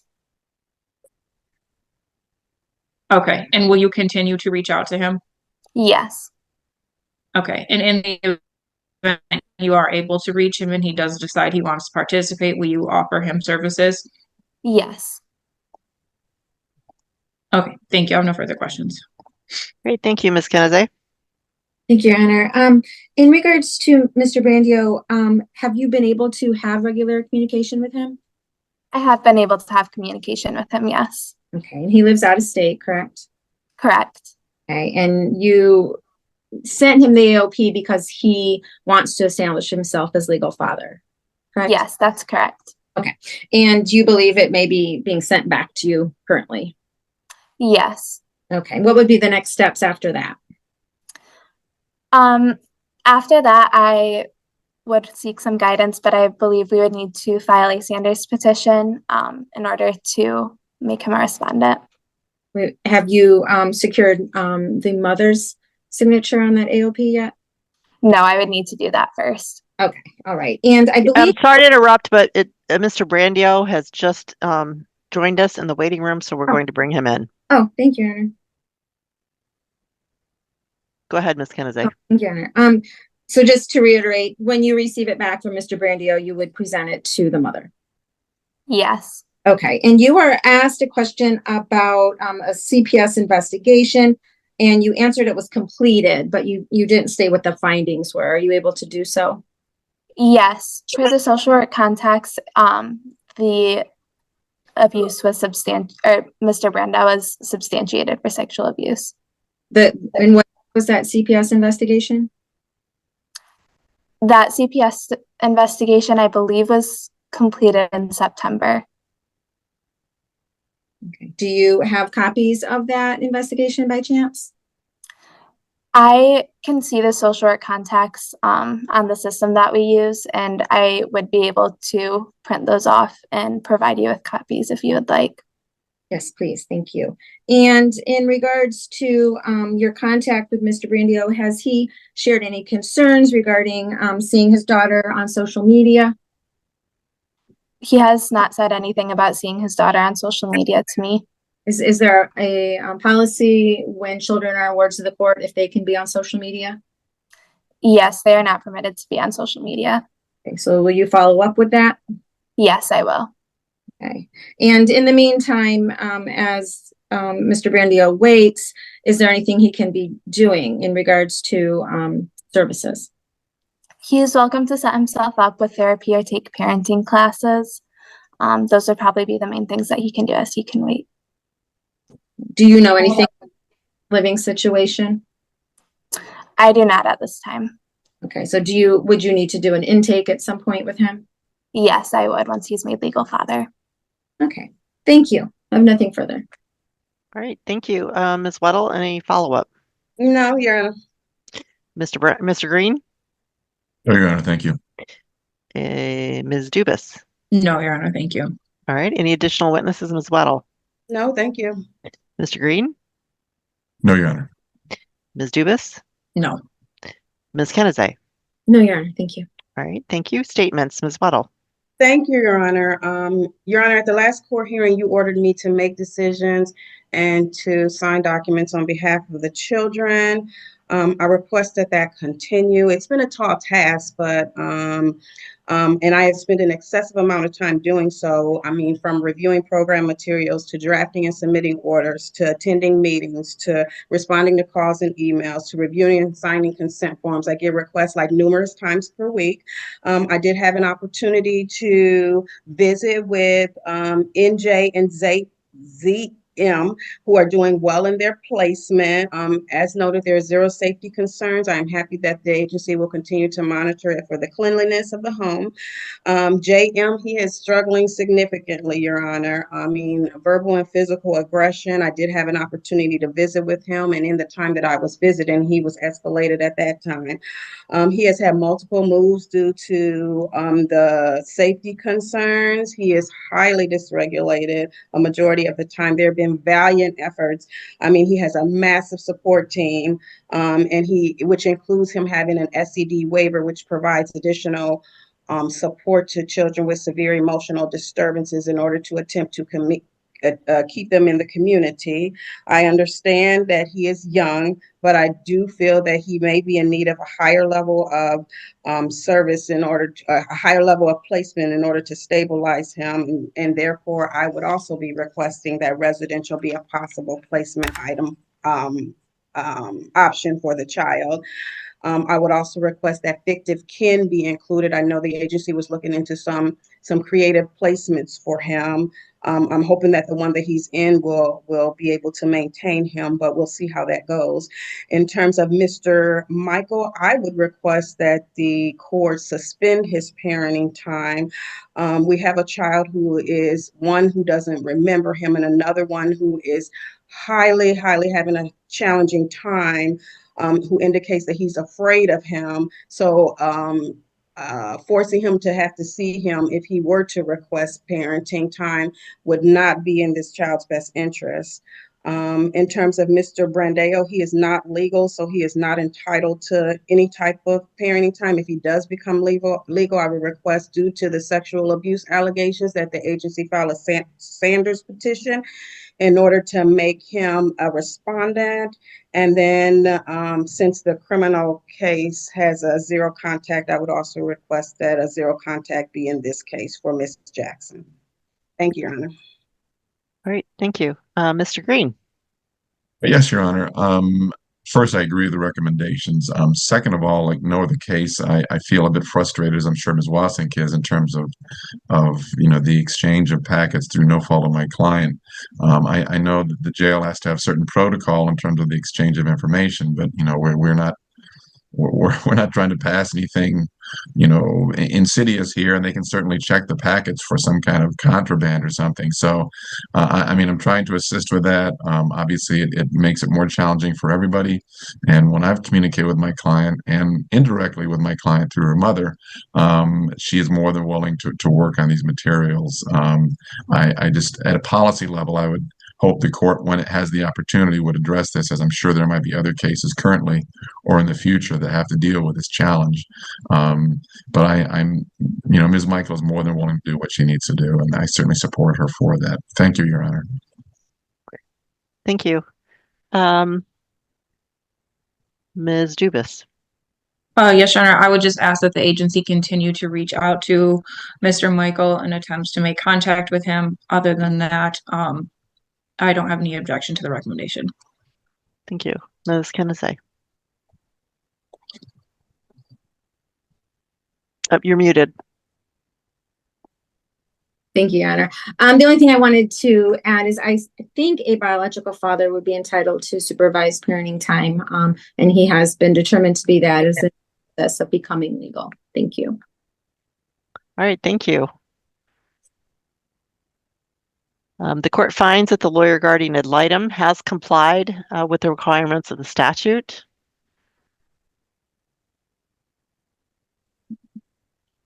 That returning any of these children to a parent today would cause a substantial risk of harm to their life, physical health, or mental well-being.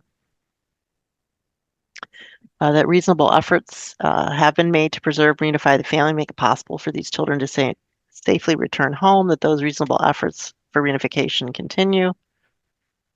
That in accordance with the statute, progress towards alleviating or mitigating the conditions that caused the children to be placed or remain in temporary foster care has not been made by either of the respondent parents. That the children's continued placement is necessary and appropriate, is meeting each of their individual needs. That the needs of each of the children can be met in a foster family home. And this is just an aside. I can't order residential placement as a possibility just because of the way the law is. If we're going to continue to hope that the foster home can manage his behaviors, I have to make that finding.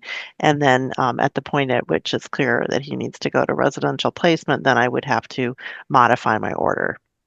The court orders, well, actually, that the children have had, the siblings have had opportunities to visit with each other, that they are not in joint placement due to JM's behavior. And again, sibling contact is occurring according to law. The court orders that the children continue in the temporary protective custody of the court, continue their placement with the Department for Care and Supervision, that the adjudicated respondents comply with and benefit from the case service plan,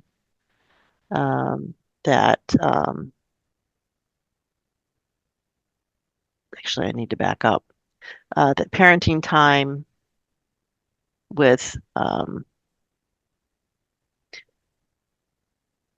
Mr. Michael, even if supervised, may be harmful to these children given the reasons that were placed on the record of the one child being afraid of him and the other child not remembering him, plus the fact that he has not been participating in this case whatsoever.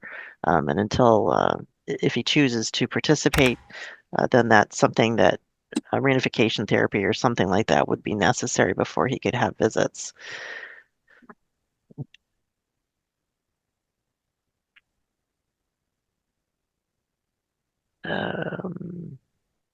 That parenting time of Ms. Jackson be supervised if the no contact order is lifted. Continue the attorneys in this matter and continue the order for Ms. Weddle to be able to sign any necessary medical releases or other releases due to the mother's current incarceration and the difficulties with communicating with her. And Ms. Gibson, do we have a date for our next review hearing? Yes, Your Honor, February 3 at 9:30.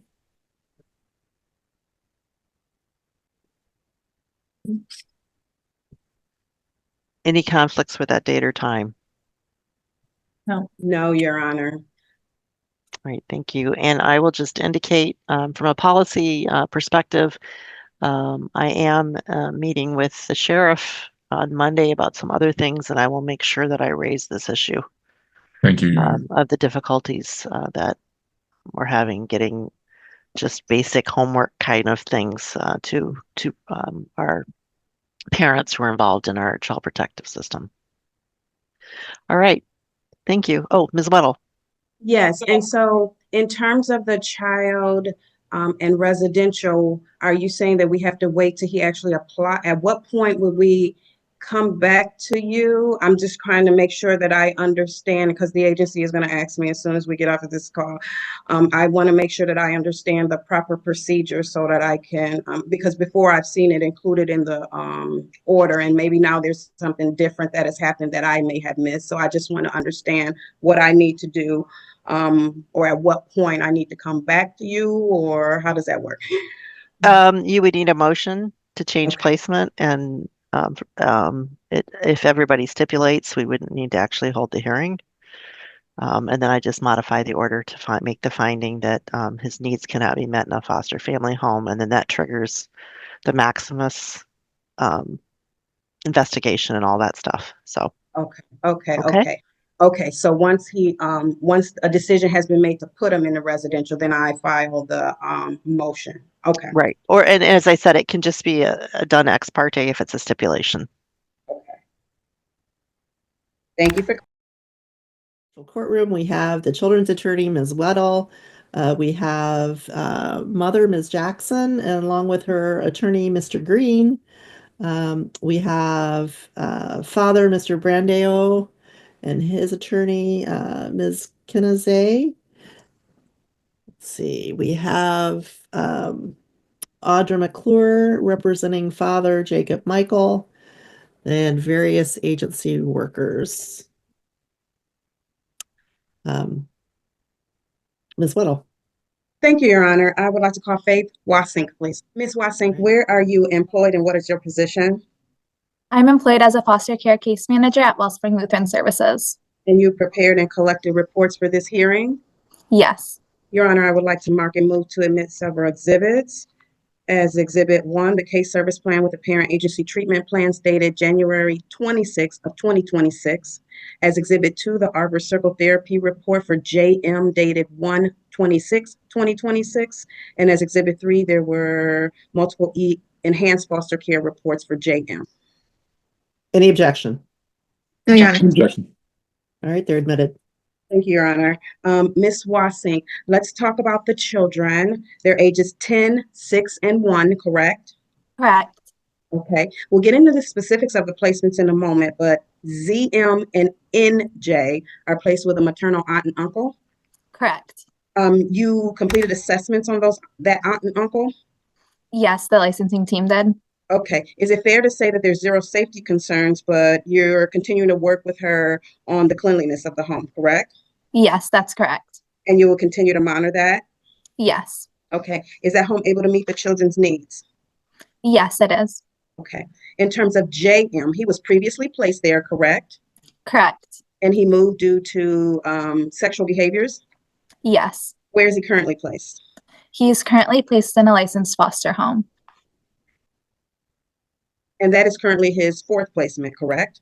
Yes, that's correct. And that's due to his sexual behaviors, his extreme behaviors, and his safety concerns, correct? Correct. Is that a long-term placement? No, it's not. Okay. Is it fair to say due to his behaviors, there's been difficulty finding a long-term placement? Yes. And you're continuing to explore that? Yes. Okay. We'll talk about his behavior specifically in a moment, but he was assessed for residential, correct? That is correct. And what was the results of that? He was denied residential. Thank you. In terms of school, NJ is not in school or daycare, correct? Correct. ZM is in kindergarten. How is school going for him? Overall, school is going pretty well. He is struggling a little bit with his reading, but his caregivers are helping him with that and working on it daily. And I think I also saw in the report that he has problems with behavior or anger, but that's being addressed as well, correct? Correct. JM, in terms of his education, prior to coming into care, he was solely online, correct? Correct. He finished the 3rd grade, and so he was placed in the 4th grade, correct? Correct. How is school going for him? School is difficult for him. He is significantly behind academically, and he's struggling behaviorally as well. He has not had any major escalations during this reporting period, but he does frequently wander the halls and leaves his classroom without telling the teacher where he's going. He has been doing half days at the school in order to lessen the expectations on him, which the school does believe has been helpful, as there haven't been any escalations since the half days began. Okay, let me slow you down just slightly. You said school is difficult. So academically, he's in the 4th grade, but he's functioning or operating multiple grade levels behind, correct? Correct. Okay, and then socially, he's again academically in the 4th grade, but socially he's operating as a kindergartner, correct? Correct. Okay. Can you tell me some of the supports that are in place at the school? Yes, JJ has an IEP. Sorry, JM has an IEP, and he receives meetings with a school social worker, I believe 3 to 6 times a month. He also meets regularly with a school therapist or school speech therapist and receives therapy through Arbor Circle that's located at the school. He gets accommodations for testing. He can do it in small groups and he gets more time. He gets headphones so that he can block out noise. Okay. So he has academic supports in place as well as social and emotional supports, correct? Correct. Okay. Are you also, is the school also exploring an emotional impairment IEP, but unfortunately he's not been in a setting long enough to do that, correct? Yes, that's correct. Okay. You mentioned his behaviors in school, so we'll get into the specifics momentarily, but he has verbal and physical aggression, correct? Yes, that's correct. Okay, and you said that he's had numerous behavioral reports, correct? Yes, he has. Okay, and you said that the aggression has decreased, but that's because there are no boundaries or expectations, correct? Yes, there are significantly fewer expectations. Okay. He's had multiple suspensions. Yes, he has. Okay, and you mentioned that his days were reduced, so he's on like a half-day schedule, correct? Yes, that's correct. Medical dental immunization, are the children up to date? Yes, they are. Okay, and I see that there's been some minor concerns that have been addressed, but JM needs some dental work. Are you in the process of scheduling that? Yes, I am. Now let's talk about the children's mental health. NJ, are there any concerns with her mental health? No, there are not. Okay, and ZM, we talked about his anger and that he's being addressed with his therapist, correct? Yes, that's correct. Okay. The court ordered a trauma assessment for ZM. What is the status of that? I'm currently waiting for his therapist to send me a written update so that I can submit the referral for the trauma assessment.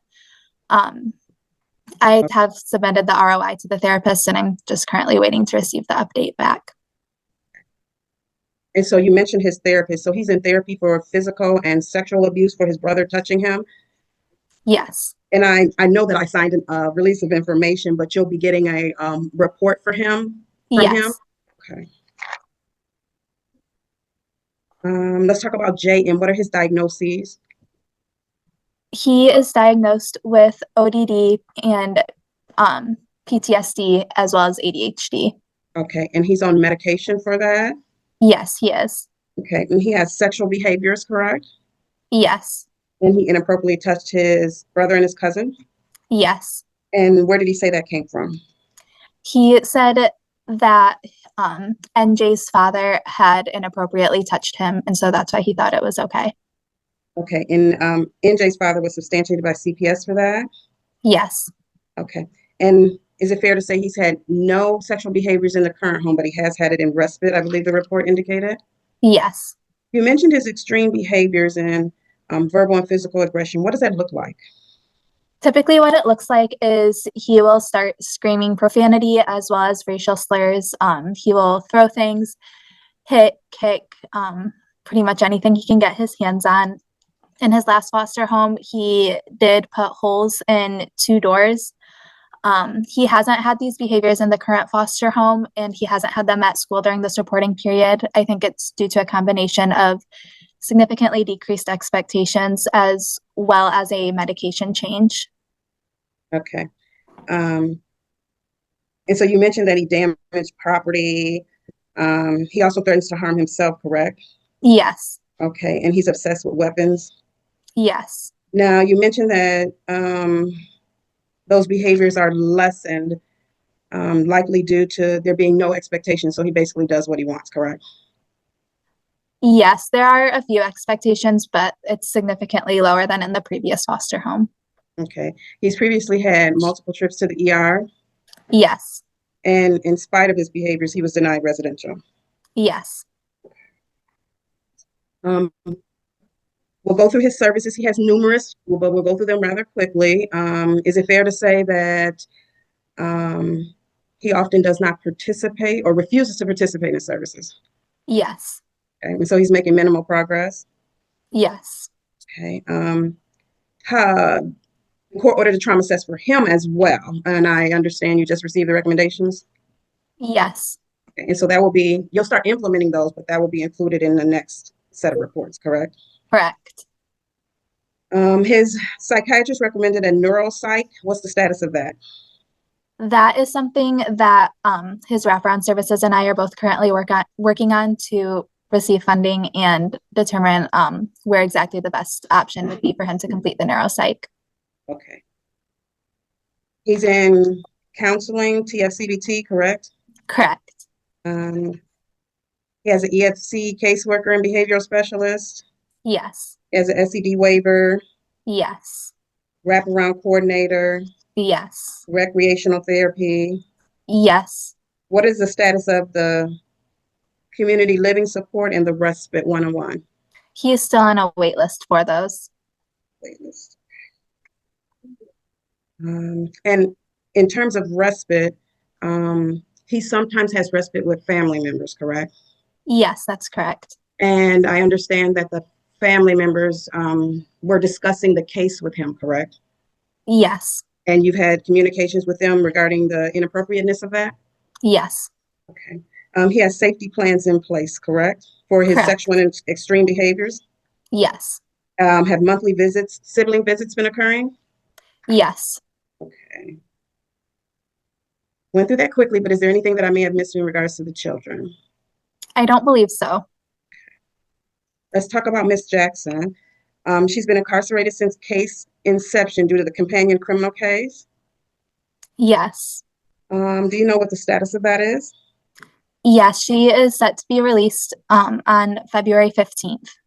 Okay. So she entered a plea and she's serving a sentence, correct? Correct. She's been in communication with the agency?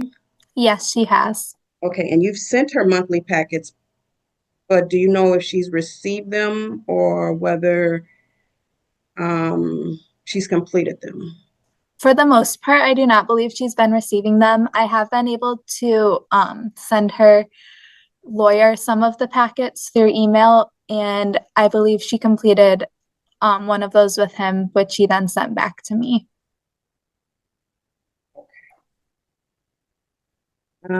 I see a referral for a psych exam. Has that occurred, or are you trying to wait till she gets released? I'm trying to understand the status. We're going to wait until she gets released. Okay. So other than the pack or the one packet, she's received no services that you're aware of? Correct. Okay. So have you been able to, from the petition, evaluate what her barriers may be? Yes. If you could list them, I'm Yes, sorry. Her barriers are parenting skills, failure to protect from sexual abuse, emotional stability, child characteristics, and domestic relations. Okay. So failure to protect would be from the physical as well as the sexual, correct? Correct. She also needs to address her domestic relations, ensure she has housing and employment. Yes. So she's had no visits because of a criminal no contact order, correct? Correct. And you're looking for documentation that has been lifted for all of the children, correct? I believe what she had told me was that it has been lifted for JM and NJ, but not for ZM. I did email the lawyer for her criminal case to ask for the court order that states that. Okay. Now, the baby is 1 year old, correct? Or the youngest child is a year old, correct? Yes. And she hasn't seen mom in 9 months. Yes, So roughly. she may not be familiar. And then the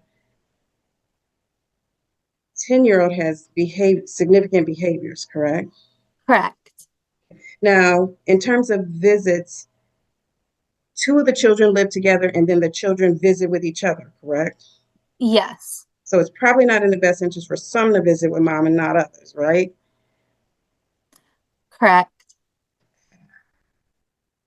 And then due to if the no contact is listed, if you receive documentation that the no contact is listed and the court orders supervised visits, you'll have some sort of reintroduction. I mean, I don't know, to reduce the trauma to these children, since the 1-year-old may not know her and the 10-year-old has significant behaviors. Yes, absolutely. Anything else I missed about Ms. Jackson? I don't believe so. Let's talk about Mr. Michael. He's legal to JM and ZM. Correct. Have you had any contact with him over the reporting period? No, I've been continuing to try reaching out to him, as well as searching the prison lookups to see if he's been incarcerated, but I have not been able to make contact with him, and he does not appear to be incarcerated. Okay. If you do have contact, you can discuss a non-participation agreement. Correct. And previously, he didn't desire parenting time, and he hadn't seen the kids in years, correct? Yes, that's correct. And the children were afraid of him and didn't remember him? Yes. And the court suspended parenting time, correct? Yes. Okay, let's talk about Mr., I'm going to say this wrong, Brandeo. Took a DNA test, correct? Yes. And you could include the results next time. I don't believe they've been admitted yet. Yes, I will.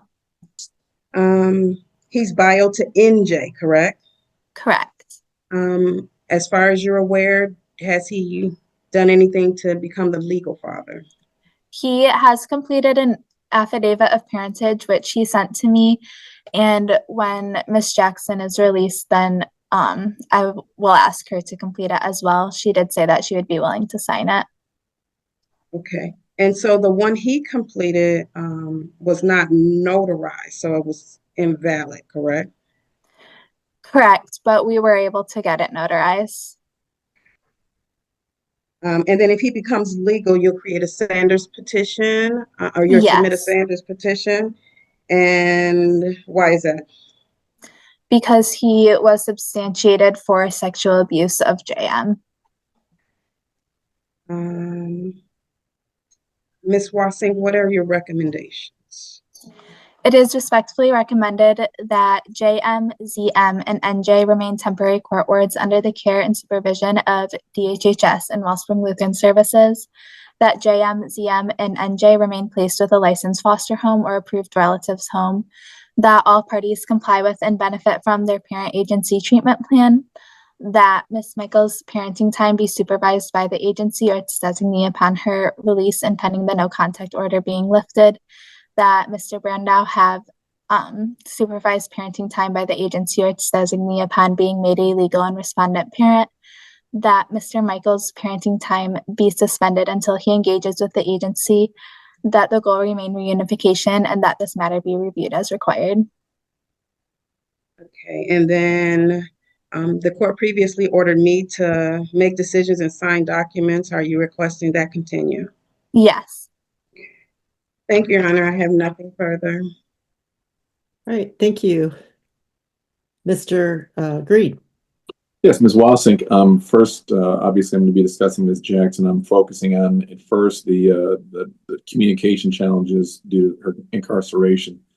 So, could you explain clearly why there's a challenge for you? And I know there is. I'm not saying there's not. Can you explain your challenge in getting materials, homework packets, and such to my client, Ms. Jackson, in the Kent County Correctional Facility?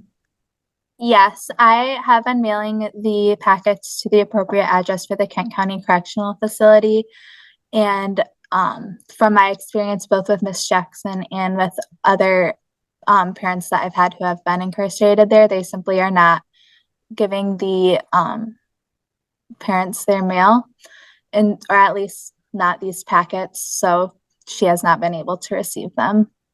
Okay, so just to be clear, that's through no fault of Ms. Jackson, correct? Correct. Okay, and I know you've sent me some, and I've hand delivered, I think, 1 or 2 packets. You did get one of the packets back because of that, correct? Yes. Okay. And again, have you been able to communicate in any way with Ms. Jackson, either through personal visits or through video or through, I think it's called Smart Inmate or something like that? Yes, I haven't been able to do any visits or video visits, but I have been able to communicate her with her through messages on Smart Communications. Okay. And has she stated that she's willing to work services, that she's willing to do homework, that she's basically willing to follow the program, if you will? Yes, she has. Okay. In terms of programming in jail, due to the nature of the crime to which she pled guilty, she's in a different unit, right? So it makes certain classes impossible, if you will. Can you explain that? Yes, I don't know much about the details for that, but I do know that due to where she is incarcerated, she hasn't been able to participate in services through the jail. Okay, and again, that's through no fault of hers since her incarceration. Is that correct? Correct. Okay. Now moving to her release, which is going to be in just a little under 2 weeks. Have you communicated with her about her housing? Yes, she has told me that her plan is to stay with, I believe it would be her grandmother for the first couple of days, and then look into a shelter until she can save up enough money for housing of her own. Okay, perfect. And in terms of housing, she's already explored some employment options. Is that correct? I haven't spoken about that with her, so I can't speak to that. Okay. Will you, once she is released here in 13 days or something like that, yeah, will you obviously connect her with the things she hasn't been able to do in terms of services and such? Yes, I will. Okay. Are there any concerns in terms of the dynamics between my client, Ms. Jackson, and other parties in this case, even though they might be non-respondents? Any concerns about the interaction thereof or anything of that nature? I am not certain what her relationship exactly is with Mr. Michael at this point. I do know that she does not have a great relationship with Mr. Brandow, and I do not believe she would have contact with him, although I haven't specifically asked her that. Okay. Are there any concerns about interactions with either Mr. Jackson or Mr. Brandow in terms of them seeing the children based upon other things that you've testified to today? No, I don't believe so, not at this point. There are no concerns? I don't believe there are concerns that they would attempt to see the children like without supervision at this point. If any supervision or any contact between Mr. Brandow would be supervised, or between Mr. Brandow and NJ would be supervised by the agency, as there would be concerns regarding the safety of any unsupervised contact. And the same would go for Mr. Michael if he were to have any contact with ZM and JM. Okay, to put a bit of a finer point on it, so at this time you're advocating for those gentlemen to have supervised contact, is that correct? Supervised contact for Mr. Brandow, and for Mr. Michael for his contact to remain suspended until I'm just going to interrupt a bit. Mr. Brandow is not a legal parent at this point, so correct. It would be parenting time. I apologize. So I'm a little, I don't know where we're going here. So. Well, just Your Honor, obviously, I think there are some concerns, and should he in the near future, through Sanders hearing or other appropriate hearings, become the parent, I just want to lay the foundation for potential concerns in the near future. And I don't want to spring those at the last minute and say, hey, wait a minute. I just want to make those clear now, Your Honor. I can certainly move on if you wish. I think that given the time, I think that's appropriate. That can be addressed at the prelim. All right. If such happens. Thank you. Fair enough, Your Honor. Fair enough, Your Honor. Last comment, kind of summing everything up. Is it fair to say that my client, Ms. Jackson, is willing and ready to work services and do what she can to reach unification with her children? Yes. Thank you. No further questions. Thank you. Ms. McClure. No questions. Thank you. Ms. Kennedy? Thank you, Your Honor. Just briefly, Ms. Wasenick, in regards to my client, did he submit that AOP to you at least maybe 2-3 months ago? Yes, he did. Okay. And I think in your report, you indicated you did include that in one of the packets you attempted to send to Miss Michael. I did not include that in one of the packets as I did not wish for it to get lost and then to have to send Mr. Brandau another affidavit in order for him to sign that and get that notarized and then send it back to me. Since I knew that she would be released soon, I thought it best to wait until she was released to get it signed. Okay. You believe that she will sign that document? Yes, she did tell me that she would sign it. Okay. And that would then proceed, as has been discussed, to a Sanders, and he would become the legal, and at that time can make argument for visitation, correct? Correct. Okay. And what sort of communication have you had over the last 3 months with him? I've exchanged some text messages and phone calls with him. It's primarily been regarding the affidavit and wanting to know if we've been able to get that signed yet, which, as I've stated, we haven't due to the difficulty of getting documents to Miss Jackson. Okay, so he's expressed his desire to be able to participate as soon as possible. Yes. Okay, thank you. I have nothing further, Your Honor. Thank you. Ms. Weddle, any follow-up? No, thank you, Your Honor. Ms. McClure, any follow-up? No, thank you. Mr. Green, any follow-up? No, Your Honor. All right, statements, Ms. Weddle. Thank you, Your Honor. Your Honor, you ordered me to make decisions and sign documents for these children. As a result, I've spent an excessive amount of time doing so. I've attended meetings, which include wraparound clinical medical reviews. I've been in constant communication with the workers and his amazing team that he has, that the children have. I reviewed and signed numerous consents. I responded to calls and emails. I requested that order continue. That I be able to make decisions and sign documents in terms of visits. N, J, and ZM, I have to say I was slightly frustrated because I did schedule a visit with them. I cleared my calendar because they're over an hour away. When I was on site, I called multiple times and left messages, and unfortunately, I was unable to visit with the children at that time. I hope that this was an isolated incident, and the foster parent understands the importance of allowing me access to the children. Since I do work closely with the caseworker, we're in constant communication. I was able to have a video visit with the children when she was on site for her visit. So I did have an opportunity to visit with them in that manner. I am happy that the children appear to be continuing to do well. And I'm happy that the agency is continuing to monitor the cleanliness of the home. In terms of JM, I've had the pleasure of visiting with him multiple times during the reporting period because I do attend his medication reviews. Unfortunately, this child is struggling significantly. He has extreme behaviors and there's safety concerns. I'm disappointed that he was not approved for residential. I believe that he is in need of it to help stabilize him so that he can be successful in the community. Although there has been minor improvements, that's because there's basically zero expectations or boundaries to avoid any escalations. And unfortunately, since he's making very minimal progress, he's getting further and further behind. As I indicated, he has an amazing and massive team. He has numerous supports in place, but unfortunately, he's not making much progress. And some of those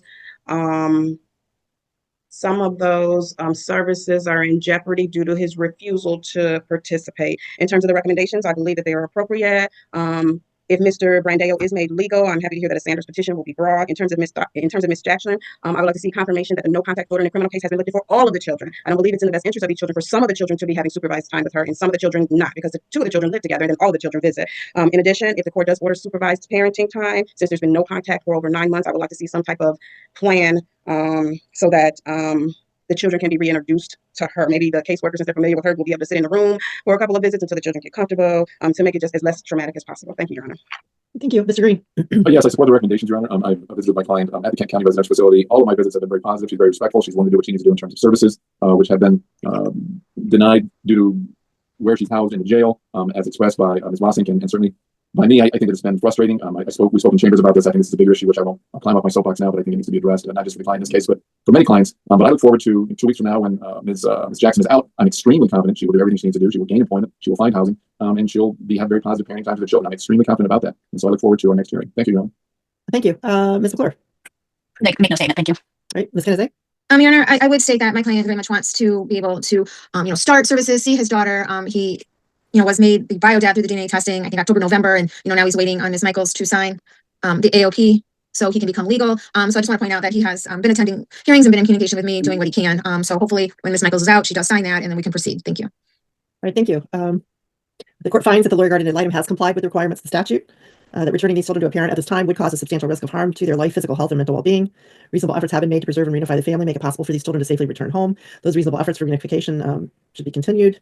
That in accordance with the statute, progress towards alleviating or mitigating the conditions that cause these children to be placed or remain in temporary foster care has not been made by Ms. Jackson or Mr. Michael. That these children's continued placement is necessary and appropriate as meeting their needs. That the needs of these children can be met in a foster family home. That the siblings are not in joint placement due to JM's sexualized behavior. The sibling contact is occurring according to law. The parenting time with Mr. Michael, even if supervised, may be harmful to the children for the reasons that the court found in the prior order as well as today, the evidence provided. That the putative father was present at the hearing and shall establish paternity within 14 days. The court will advise that the signing of an AOP or affidavit of parentage is not the only way to establish parentage. If that affidavit of parentage is not signed, then he needs to file a paternity action if he wishes to pursue paternity and be involved in this case. That the children are continued in the protective and temporary custody of the court, continue their placement with the Department for Care and Supervision. That the adjudicated respondents, Ms. Jackson, Mr. Michael, comply with and benefit from the case service plan. Continue supervised parenting time for Ms. Jackson. Continue the attorneys in this case. Continue the order that the children's attorney can sign for medical treatment and other necessary releases for so long as Ms. Jackson continues to be incarcerated. That the ZM and NJ's foster parents shall ensure that the lawyer guardian ad litem has in-person access to these two children. If that happens again, then the court is ordering that alternative placement be found, because it's not acceptable that the LGAL not have access to the children.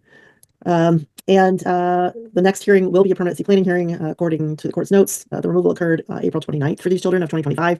So law requires we have a permanency planning hearing. And Ms. Van Miller, do we have a date for that hearing?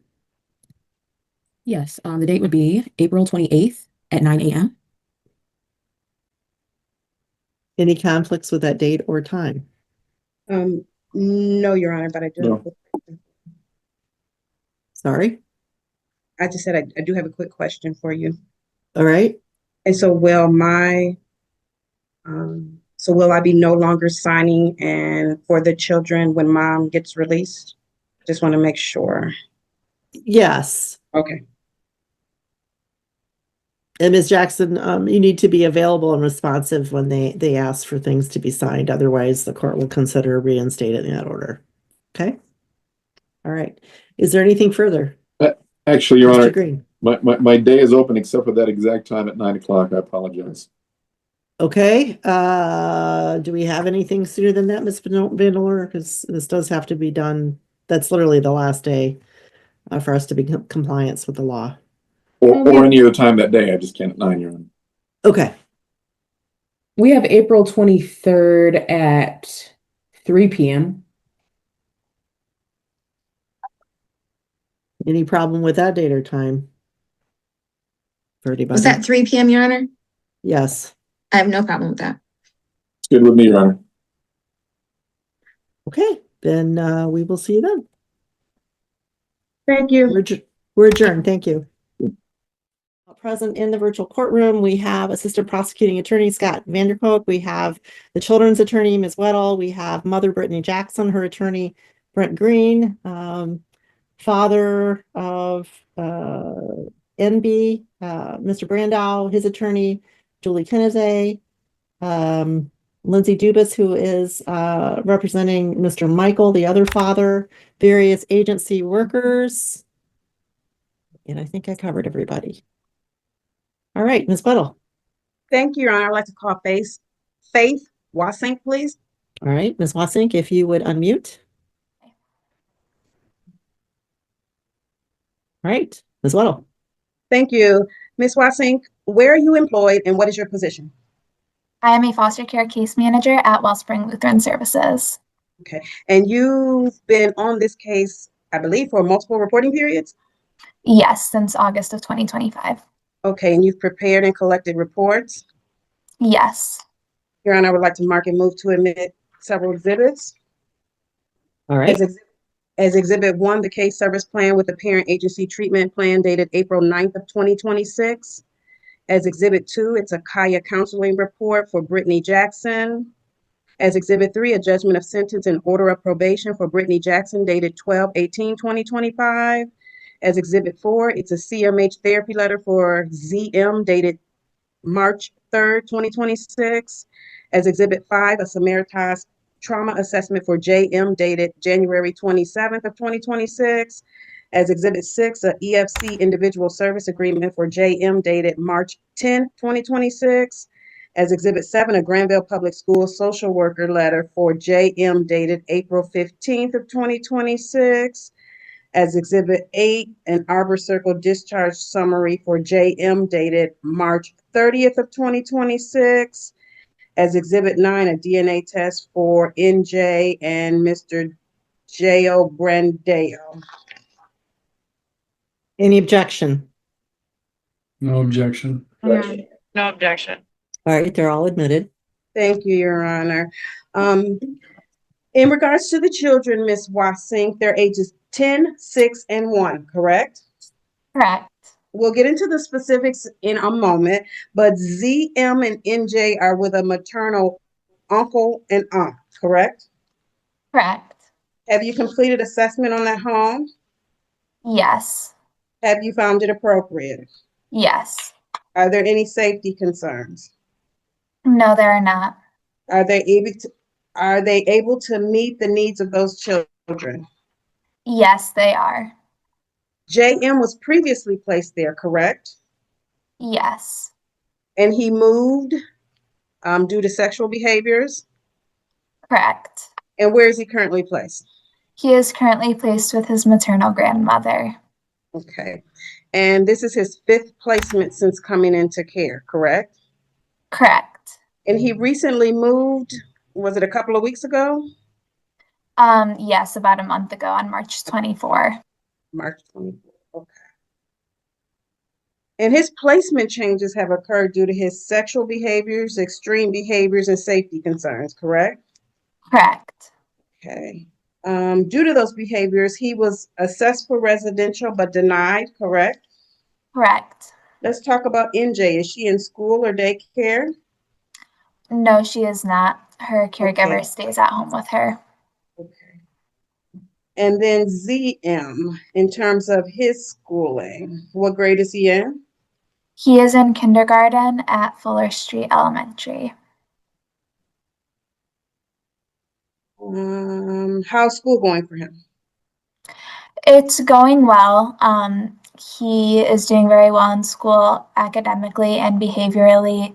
Last I had heard, he was still just a little bit behind in reading, but nothing super concerning. And that's something that the caregivers are working on with him nightly. Okay. And then I did see that he sometimes has challenges following instructions and working independently, correct? Correct. Speech, are you exploring therapy for him? Yes, that is something we are looking into. Okay. Has any referrals been made? No, not yet. JM, let's talk about his education. Prior to coming into care, he had no in-person schooling, correct? That is what I had previously believed. Based on my conversations with Miss Jackson during this reporting period, he did attend kindergarten and started first grade at Diamonddale Elementary, but then was expelled due to his behaviors at school. And since then, he has been doing online schooling until this year. Okay. So when he came into care, he was enrolled in in-person school, correct? Correct. And he has significant challenges in school, correct? Correct. Okay. And so he was previously in the 4th grade, correct? Yes. And socially, he was functioning as a kindergartner? Yes. When he came into care, he was placed into 4th grade because he had completed 3rd grade online, correct? Correct. And how was he functioning academically? He was significantly behind, probably at about a 1st or 2nd grade level.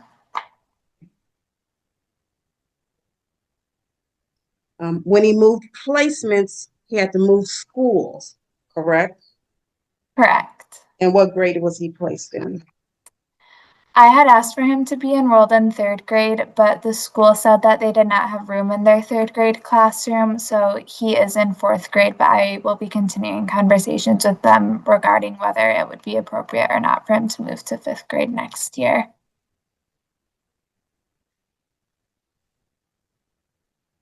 Thank you. And then he has numerous supports in schools. Can you please list those off quickly? Yes, he does have an IEP. He receives social work services, speech therapy. At his previous school, he had a therapist at the school. I do not believe that is the case at this school. But again, he does still have the social work. He gets to take tests in a small group setting.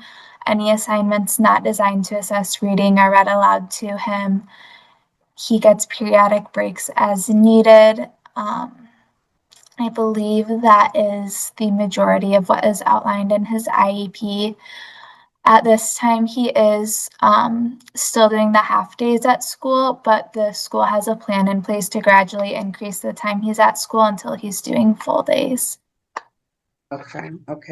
Sorry, So Ms. Little, just to try to move it along, if we could just focus on what was not testified to at the last hearing, so any changes, maybe we can move this along, because I know I have another hearing and at least one of the attorneys does, so. Okay. Don't want to throw you off, but. You did, but that's okay. I'm sorry. Okay, so he has numerous services in place at school. He still has significant behaviors at school, correct? Yes, it sounds like things have been going better at this school, but again, he has only been at the school for a short time, so we'll have to see how things are continuing to go. Okay. Medical, dental, immunization, they're up to date. Any concerns? Yes.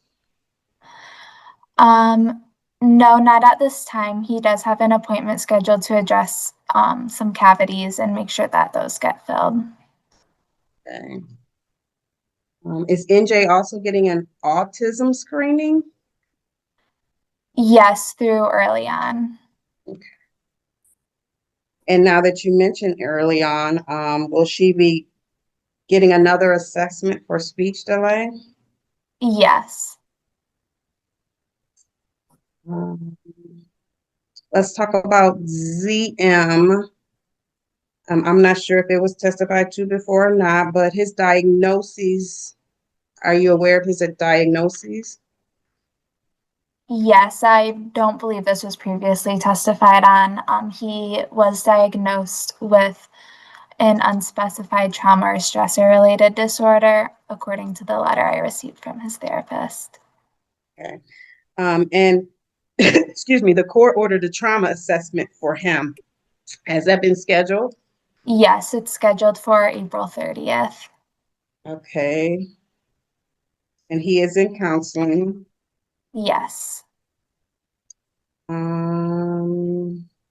Let's talk about JM. I don't know that his diagnoses because he had a trauma assessment. So, what was his diagnoses? According to the trauma assessment, his diagnoses are oppositional defiant disorder, post-traumatic stress disorder, and then a rule-out diagnosis of ADHD. Okay. He is on medication, but there were some concerns that he wasn't, or it was discovered that he wasn't always taking his medication, correct? Correct. And now that's being closely monitored? Yes, it is. Okay. He continues to have extreme behaviors, correct? Correct, but things have improved since he's moved to his maternal grandmother's home. He's really enjoying being placed there, and I think that's helping a lot just with his overall regulation. He has numerous services, correct? Correct. Okay, we discussed his trauma assessment was included. Significant concerns in almost all areas. Yes. Okay, and in terms of the recommendations, you plan to implement the recommendations, the ones that are not already in place? I do, although I may not implement them all immediately as he needs time to process through services, and I think he would get very overwhelmed if he were to do all of the services at once. Okay. And you've previously listed his services. Has anything changed with his services? His services have been transferred over to his local CMH. They have not changed, although I believe that some of the services for the SED waiver, such as the recreational therapy, are not yet in place due to a wait list and just the transitional period. But he is still completing enhanced foster care and trauma-focused cognitive behavioral therapy. Okay. There's safety plans in place for his sexual behaviors and extreme behaviors, correct? Yes. Okay, and monthly sibling visits are occurring. Correct. Okay, there were a couple of CPS complaints regarding disclosures regarding events that occurred prior to him coming into care, correct?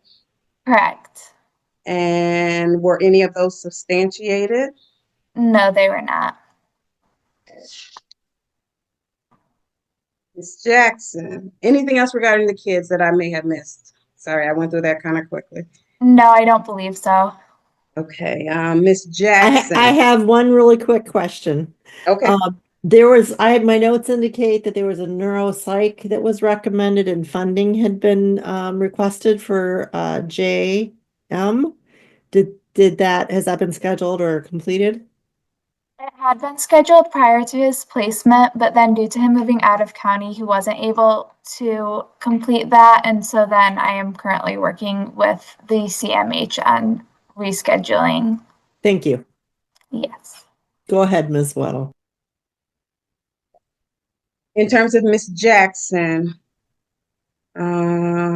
she was released from incarceration over the reporting period, correct? Correct. How has her communication been?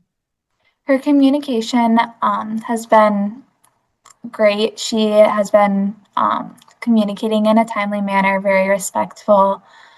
We did have a little bit of difficulties at the beginning due to her phone not having very good service, but she did get a new phone and we are no longer having any difficulties. Okay. Has she obtained employment? She has not obtained employment, but she is looking. Okay. Have you been able to verify her efforts? I have not been able to verify yet. But you can follow up on that. Yes, I will. Okay, and so she will be expected to obtain and maintain and provide verification, correct? Correct. And then you will also complete a budget with her? Yes. Housing, does she have housing? Not at this time. Have resources been provided? Yes. Okay. Domestic relations, what is the status of her domestic relations? She is single at this time. She is not in a relationship. Okay. And a concern of this case was she was in a relationship with someone who abused their children. Have you been able to verify that there's been no contact?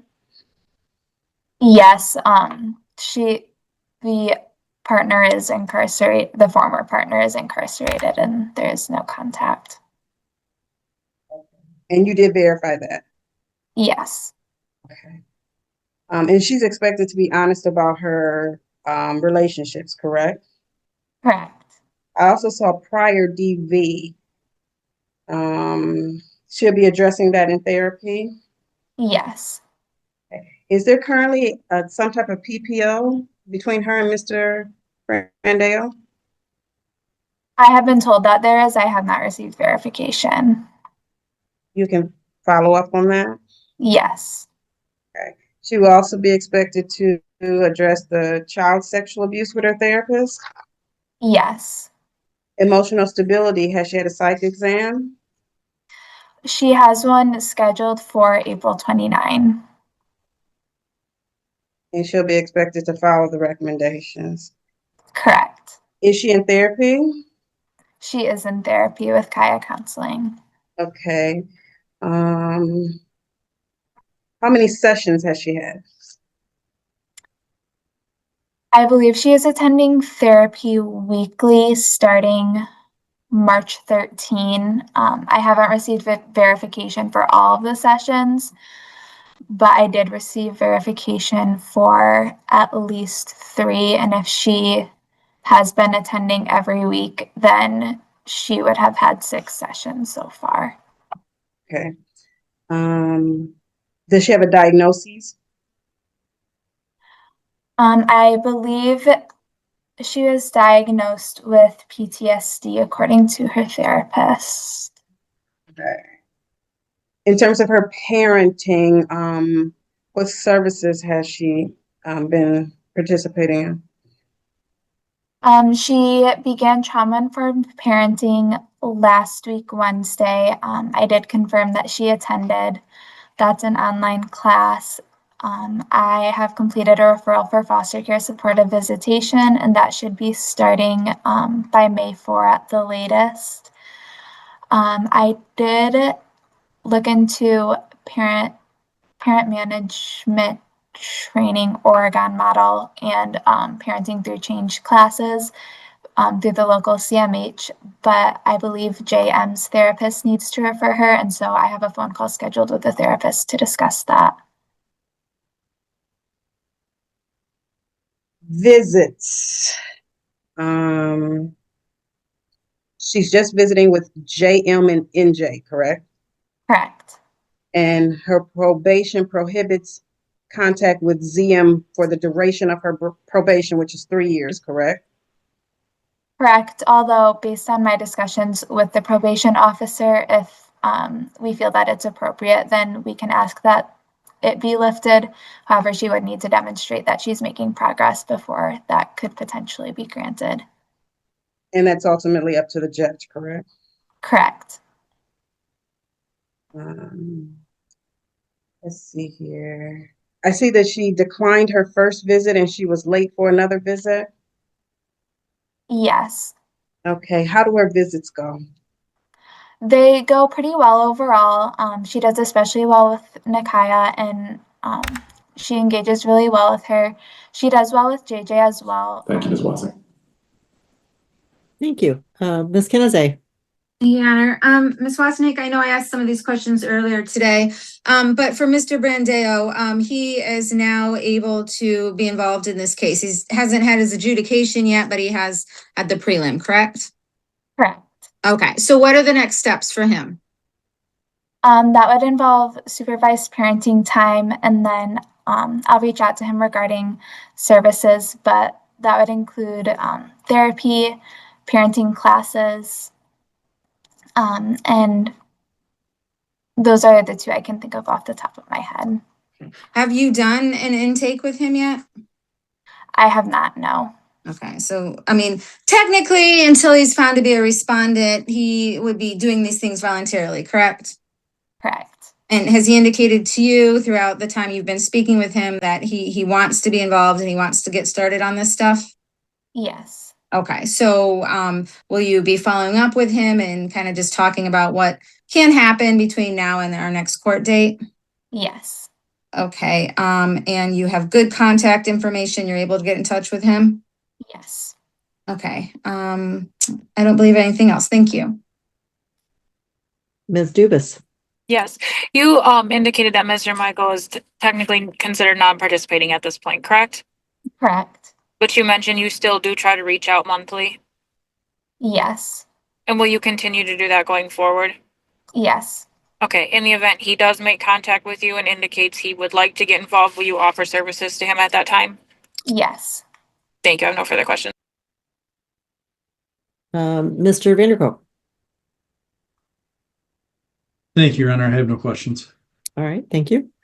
Any follow-up?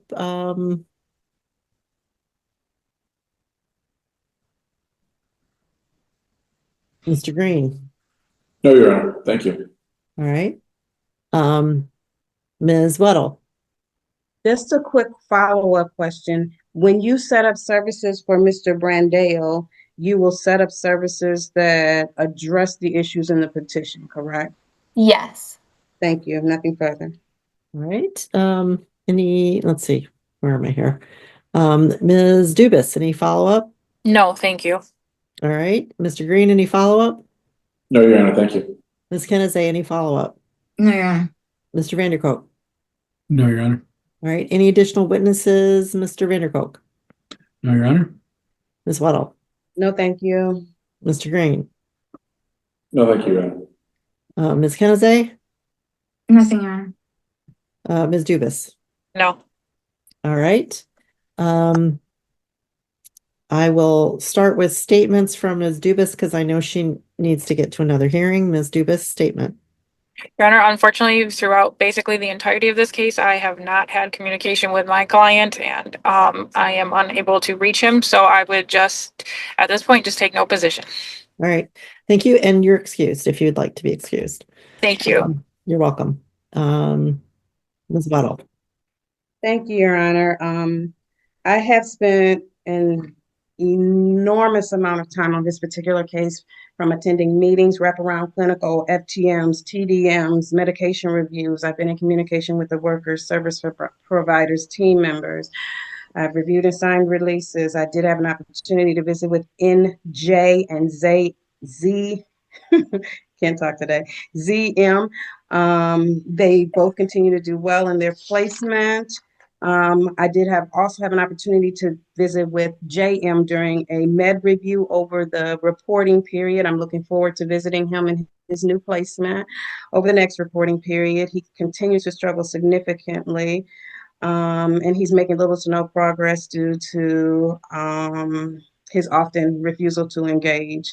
Now his services have to transfer, which is another stumbling block for him. Mr. Brandeo has had almost a year to establish paternity, and we literally just had the preliminary hearing this morning. I believe that the recommendations are appropriate, with the exception that I do believe that it's in the best interest of these children to obtain permanent stability and finality sooner rather than later. The case has been open for a year. Ms. Jackson has a lot of barriers. It's unfortunate that she's been incarcerated, but that's just the fact of this particular case. She's made no progress. The children are struggling. They have very high needs. One child is in his 5th placement, and he has behavior surrounding parenting time. We have another child who is incapable of seeing her for the next 3 years. And he had behaviors after he was made aware that the other children were having parenting time. It's unacceptable for this case to remain open for 3 years. So I believe it's in the best interest to proceed to termination. If the court is inclined not to do that, I would respectfully request that the next hearing be made a permanency planning hearing. Thank you. Thank you. Mr. Green? Oh, yes, Your Honor. I am extremely confident that my client will make tremendous progress, as now she does not face the barriers that were placed upon her and that I have mentioned on the record at several hearings in terms of the communication challenges with getting materials during the jail, the challenges with her being able to work services while incarcerated. Yes, she's facing some challenges, but I think these are challenges that anyone who is released from incarceration will face. I stand extremely confident that she will move forward in a positive direction and still look forward to reunification, as I think that's appropriate. And I look forward to the next full hearing that addresses these matters, the next review hearing, as I'm confident this court and all parties will see tremendous efforts and accomplishments by Ms. Jackson. Thank you, Your Honor. All right, thank you. Mr. Vanderkolk? Thank you, Your Honor. I've listened to the recommendations and I do believe that they are appropriate, so I would ask that the court follow them at this time. Thank you. Thank you. Ms. Kennedy? Thank you, Your Honor. On behalf of my client, Mr. Brandeo, he has, I believe, been around and been a part of these proceedings in a capacity that he can as a putative, a biological, and now a legal. He's cooperated with DNA testing, AOP.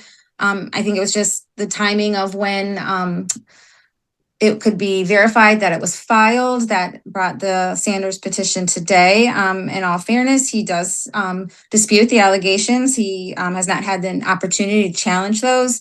That'll be coming in an adjudication that I know we've scheduled, but parties aren't aware of it yet. And so he does welcome the opportunity to do whatever supervised parenting time is going to happen, to getting to know his daughter. He has inquired about her. He has expressed interest in providing for her. He wants to be a part. So I ask the court to follow recommendations and allow him to start that supervised parenting time, and will dispute the allegations at the adjudication. All right, thank you. The court finds that the lawyer guardian ad litem has complied with the requirements of the statute. That returning the children to a parent today would cause a substantial risk of harm to the children's life, physical health, or mental well-being. That the children should not be returned. That the agency should not initiate proceedings to terminate parental rights to the children at this time, because the mother has just recently been released from incarceration, and reasonable efforts have not been able to be made yet. And Mr. Brandau has just been made a legal father in this case. That reasonable efforts have been made to preserve or reunify the family, make it possible for these children to safely return home. That in accordance with the statute, progress towards alleviating or mitigating the conditions that cause the children to be placed or remain in temporary foster care has not been made by either Ms. Jackson or Mr. Michael. That each of the children's continued placement is necessary and appropriate, is meeting each of their individual needs. That the needs of each of these children can be met in a foster family home. That reasonable efforts have been made to finalize the court-approved permanency plan of return to a parent. That the permanency planning goal does continue to be appropriate at this time. That the department and foster home have followed the reasonable and prudent parenting standard, and the children have had regular opportunities to engage in age or developmentally appropriate activities. That the children the siblings are not in joint placement due to JM's sexualized behaviors. That sibling contact is occurring according to law. That parenting time with Mr. Michael, even if supervised, may be harmful to the children. The court orders that the children continue in the protective and temporary custody of the court, continue their placement with the Department for Care and Supervision. That the adjudicated respondents, Ms. Jackson, Mr. Michael, comply with and benefit from the case service plan. That parenting time of Ms.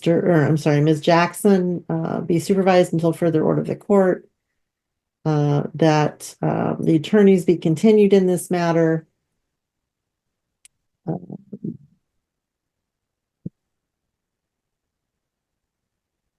I'll continue the order that JM and NJ's foster parents ensure that the LGAL has in-person access to their children, and continue the order that if that does not happen, an alternative placement is immediately to be found. I'm glad to hear that that's going better, but that is very important. Let's see. That Mr. Brandow have no contact with JM. I will be appointing CASAs in this case. Our next hearing is an adjudication on Mr. Brandow on May 21st from 2 to 5. A permanency planning hearing will be held on July 16th at 9:30. And I'll just tell you, Ms. Jackson, I'm very happy that you've been released from incarceration, but you're on the fast track. You really need to hit the ground running, do everything that you're asked to do, participate in all services, participate in parenting time, do all of those things, because these kids are very traumatized. They've been waiting a long time. We're going to give you time so that you can participate and that reasonable efforts can be made, but it's up to you. Okay. All right. Is there anything further? No, Your Honor. All right. We have Mother Brittany Jackson. We have Mother's attorney, Ms. Coletti. We have the children's attorney, Ms. Weddle. We have Lindsay Dubas, who is the attorney representing Mr. Michael, and Ms. Kennedy representing Mr. Brandow, and various agency workers. And I believe we also have a foster parent present. Ms. Weddle. Thank you, Your Honor. I'd like to call Faith Wassink. Great. Ms. Wassink, would you unmute and raise your right hand, please? Would you state your name for the record? Thank you, Your Honor. Ms. Wassink, where are you employed and what is your position? I'm employed as a foster care case manager at Wellspring Lutheran Services. And how long have you been assigned this case? I have been assigned this case for about 11 months. Okay. And so you prepared and collected reports? Yes. Your Honor, I would like to mark and move to admit several exhibits. All right, please go ahead. As Exhibit 1, a case service plan with a parent agency treatment plan dated June 29, 2026. As Exhibit 2, an HRA psychological eval for Brittany Jackson dated 4/29/2026. As Exhibit 3, a MSU extension parent certification for J.O. Brandeo dated 5/26/2026. And as Exhibit 4, a trauma assessment for ZM dated 4/29/2026.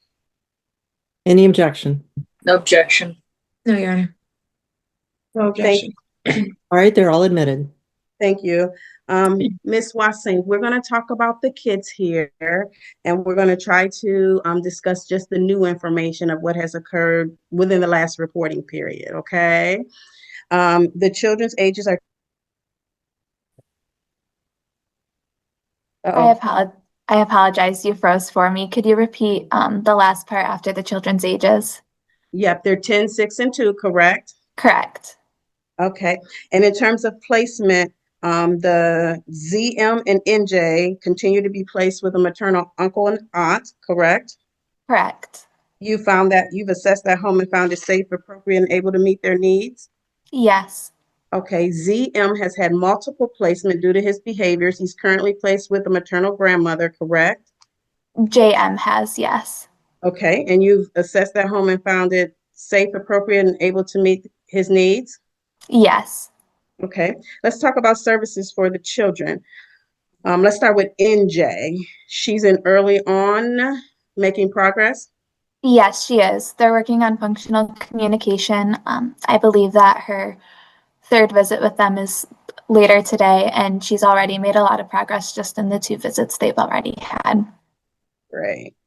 ZM, in terms of his services, well, let's first of all say that ZM has had increased behaviors and emotional dysregulation this reporting period, correct?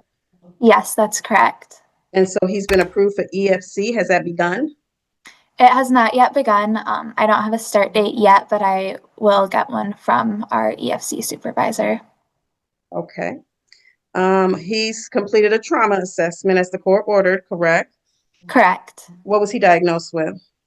He was diagnosed with post-traumatic stress disorder for children 6 and under. Okay. And you plan to follow the recommendations that were listed in the trauma assessment, correct? Correct.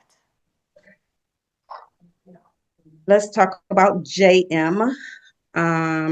His behaviors have been better since he's been with his grandmother, correct? Yes, that's correct. But he still has significant behaviors, diagnoses, and a multitude of services, correct? Yes. Okay. Were his services able to transfer? Yes, they were able to transfer. Okay. And then you plan to add additional services as he can tolerate that were recommended by the trauma assessment, correct? Yes, that's correct. He's had some adjustments to his medication? He has. He is currently prescribed 6 milligrams of Quilvit in the morning and then 1 milligram of guanfacine in the afternoon. Okay. And the in terms of his education, the idea is to have him repeat the 4th grade? Yes, that's correct. Okay. Have you been able to find tutoring for him this summer? The only tutoring services that we were able to find were all online, which would not work for JM. He just would not cooperate with that. So instead, I know that his caregiver has been working on various educational worksheets with him.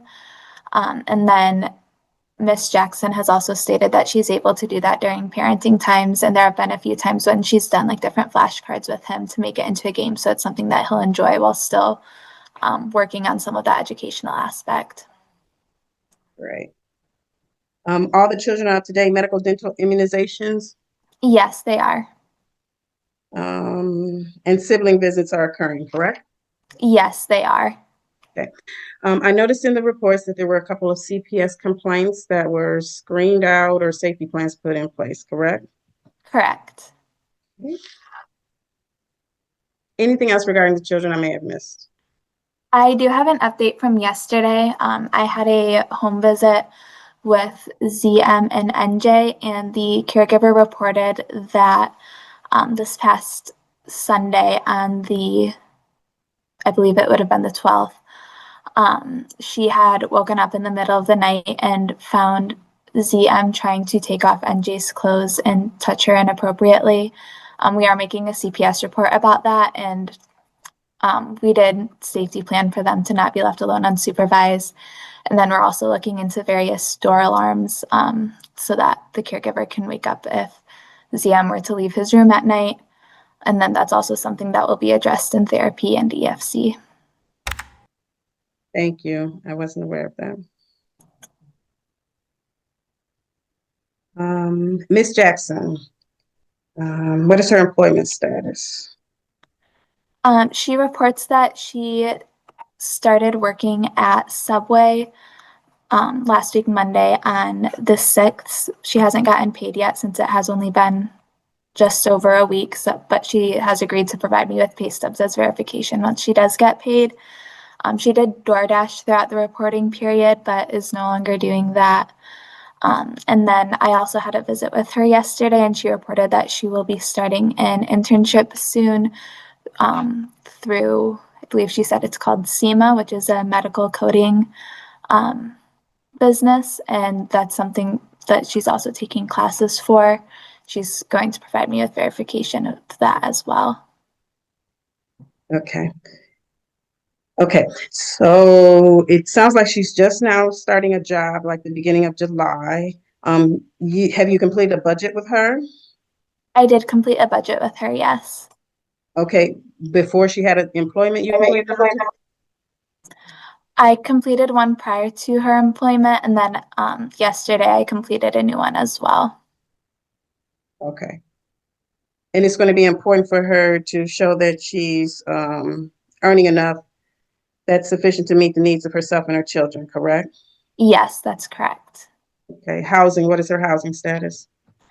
At this point, she is living with her grandmother. The house does have sufficient space for reunification to occur there if necessary. And I know that her grandmother has also stated that she would be willing to support that as well. Okay. I know previously there were some concerns that she was dependent on others or men. It's going to be important for her to show that she can support herself and her children independently, correct? Yes, that's correct. Okay. In terms of domestic relations, the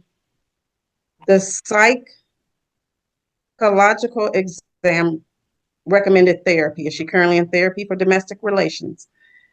Yes, she's in trauma-focused cognitive behavioral therapy, and as part of that, they are also addressing domestic relations. I know that right now they had just recently completed working on her trauma narrative, or creating an outline. As part of that, they're looking at her past relationships and how that came from her childhood trauma, as well as how it added to trauma and affects her children. Okay. I did not see a report from the therapist. Can you ensure that that's included next time? Yes, I will. I apologize. Okay. Emotional stability, she submitted to a psychological, correct? Yes, she did. What was her diagnosis? Post-traumatic stress disorder and depression. Okay. Have you been able to verify that she's taking her medication? Yes, I have. And the psychological recommended intensive and long-term treatment for her emotional stability. And again, you will provide a report, correct? Correct. Let's talk about her parenting. She has 0 visits with ZM for 3 years, correct? Yes, although her probation officer did say that if she does well in services, then that's something that we can talk about being lifted. And ZM feels kind of left out because he's aware that the siblings are visiting, correct? He does. He would like to have visits with his mother. Is she attending her visits? She is. She attends all of her visits regularly and is always on time. Okay. And I believe the report says she generally does well during the visits? Yes, she does. Okay. She's working with foster care supported visitation, correct? Correct. She's about halfway through. I didn't see a report from them. Is it possible that you can include that with your reports next time? Yes, I believe that maybe some of the physical or the copies that were sent in the physical report didn't get included in the online report in the one that was sent via email, because I do believe I included those in the physical report, but I can ensure next time that they're included in both. Awesome. I believe according to the report that you did submit, that she is working on, I believe it said, spreading her attention with the foster care supported visitation. Yes, for a while she had been struggling with splitting her attention evenly between JM and NJ. A lot of times she would focus more on NJ, but that is something that the most recent reports have stated that she is doing much better in. Okay. And they've And shown then that it also, oh, I'm sorry. I apologize. I was just saying that they've shown that she has done a much better job of dividing her attention. Okay. And I also see that you indicate that in foster care supported visitation, she is working on ensuring that she is parenting when others are around, correct? Correct. Okay. And I noticed during her parenting times, according to the reports, that there are others there. Will there be times where it will just be supervised by the agency when it's just her and the children so that she can show that she can parent the children? Yes, there are times when it's just her and the children, and that's something that we'll make sure to prioritize in the future as well. Okay. And she was signed up for trauma-informed parenting, but she missed the first session, correct? I don't recall if she missed the first session. I know that she attended 3 out of the 6 sessions. For the second time she was referred, so she unsuccessfully yes. completed that, correct? Correct. Okay. And then I believe there was another parent management training program that you were planning to refer her to, correct? Yes, she just started that on Monday. She's taking it as a group. So as the group class, it's called Parenting Through Change, but that's something that was recommended in both JM and ZM's trauma assessments. Okay. In her services for parenting, it's going to be important for her to take accountability, to address physical discipline, and to address the failure to protect the physical and the sexual abuse, correct? Correct. Okay. And according to the psychological, she continues to say that she didn't know anything about the abuse, correct? Yes, that's what she stated in her psychological evaluation. I do know that her therapist and the supportive visitation coach have both stated that she is improving in her ability to take accountability and has made a lot of progress in that area. Okay. And then the psychological also indicated that she tends to externalize and minimize responsibility for her negative circumstances. Yes. Okay. In terms of the children and parenting time, I believe that your report indicated that JM indicated that it's going to take time for him to trust her again, correct? Yes, that's correct. And then JM and NJ were having struggles after parenting time, correct? Yes, to some extent. Okay. And then I noticed during the parenting time that they're like JM would do things like kick her or throw her or grab her hair. It's going to be important for her to be able to manage those behaviors, correct? Yes, that's something that I know her supportive visitation coach has addressed as well. Okay.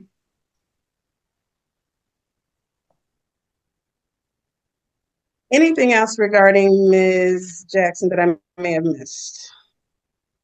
No, I don't believe so. Mr. Brandeo was recently declared legal Yes, and his adjudication is pending, correct? correct. He's out of state, and never met the child, correct? Correct. He's never met her in person. But I believe there's been some virtual parenting times, correct? Yes. But he has not been attending all of those, right? Not all of them, though. Okay. And then finally, Mr. Michael, and I'm sorry, Mr. Brandeo is legal to NJ. I'm not sure if I said that, but Mr. Michael is legal to JM and ZM, correct? Correct. And you've had no contact in multiple reporting periods? Correct. What efforts have you made to contact him? I send him monthly phone, well, I either call him or send him texts monthly, and I haven't received anything. There have been times when I have mailed his last known address and also have not received anything back. And did you complete an inmate lookup? I did, yes, and I wasn't able to find him. Okay. And the court granted no contact because of his lack of engagement, correct? Correct. This is a PPA, so I have to ask you a couple of questions. Would return of the children to the parents cause a substantial risk of harm to the children? Yes. And why is that? At this time, the children still need time to work on their bond with Miss Jackson, and Miss Jackson needs time to improve her parenting skills and emotional stability. And then in the case of Mr. Brandeo and NJ, they also need time to work on their bond, and he needs to work on his barriers of parenting skills, sexual abuse, and emotional stability. And in the case of Mr. Michael, ZM, and JM, they at this time have little to no bond due to the extensive lack of contact that has occurred, and he would need time to address barriers as well. Okay. And so you listed a couple of barriers for Ms. Jackson, but she would need to address all of her barriers, correct? Correct. Okay. Is it in the best interest of the children to terminate? No, not at this time. Is that for the same reasons you just noted? Yes. Okay. Have the parents followed the reasonable, prudent parenting standards, which basically means have they given or have the placements followed the reasonable, prudent parenting standards, which basically means that the kids have had opportunities to be kids? Correct. Yes, they have. What are your recommendations, Ms. Wassink? It is respectfully recommended that JM, ZM, and NJ remain temporary court wards under the care and supervision of DHHS and Wellspring Lutheran Services, that JM, ZM, and NJ remain placed with a licensed foster home or approved relative's home, that all parties comply with and benefit from their parent agency treatment plan, that Ms. Jackson and Mr. Brandeo's parenting times be supervised by the agency or its designee, that Mr. Michael's parenting times be suspended until he engages with the agency, that the goal remain reunification, that the matter be reviewed as required, and that the next hearing be a permanency planning hearing. Thank you. And are you also recommending that Mr. Brandeo have zero contact with JM? Yes. Thank you. I have nothing further, Your Honor. Thank you. Ms. Claudia. Thank you. Ms. Wassink, first, with regard to mother, she is making progress this reporting period? Yes, she has made progress this reporting period. And she completed her jail time. She wasn't the abuser, but she was present when this occurred, correct? Correct. And so are you recommending today that the no contact be lifted? The no contact, I believe, is not through the NA court. It's only through probation, but that is something that I'm talking about with probation, yes. Okay, so if we can get if this court would recommend lifting that, you would let the criminal court know, or the probation department know? Yes, I would. Okay, and that is your recommendation? Yes. Okay, and then mother, Ms. Weddle mentioned the psych eval, but that was back in April, and so she's made the progress, like you said, she's made progress accepting responsibility, making changes, and she's getting all the counseling and parenting classes that she needs to make this progress, correct? Yes, that's correct. And if we do another PPH in approximately 3 months, then is the expectation that at that time you'd be recommending reunification? At that time, I think we'd still have to see where the case is landing. I think at the moment she still needs time to work on her parenting times, and I wouldn't feel comfortable going to unsupervised visits yet during this reporting period, which is something I'd want to do prior to reunification or prior to recommending reunification. But I do see reunification being a possibility in the future, yes. I just don't know that it will be at the next hearing specifically. And with regard to her parenting, it's all remained supervised at this point, correct? Correct. Is anybody other than the agency able to supervise so she could have an increase, like grandma or? I would want to do that after she has completed foster care supportive visitation, and ideally after she's been able to have several visits with all 3 of the children supervised either by the visitation coach or by the agency. But that's something that would definitely be a possibility in the future. Okay, so if we leave it to the agency's discretion, you can decide when to implement that. We wouldn't have to come back for court to change that order? Yes, that's correct. So you would have also agreed to recommend that today? Yes. All right, thank you. And so overall, is there anything mother is not working on that needs to be addressed? No, she's working on addressing all of her barriers. Thank you. I have no other questions. Thank you. Ms. Dubus. Will you continue to try to reach out to Mr. Michael? Yes, I will. And how often will you do that? At least monthly. Okay, thank you. I have no further questions. All right, thank you. Ms. Kennesay.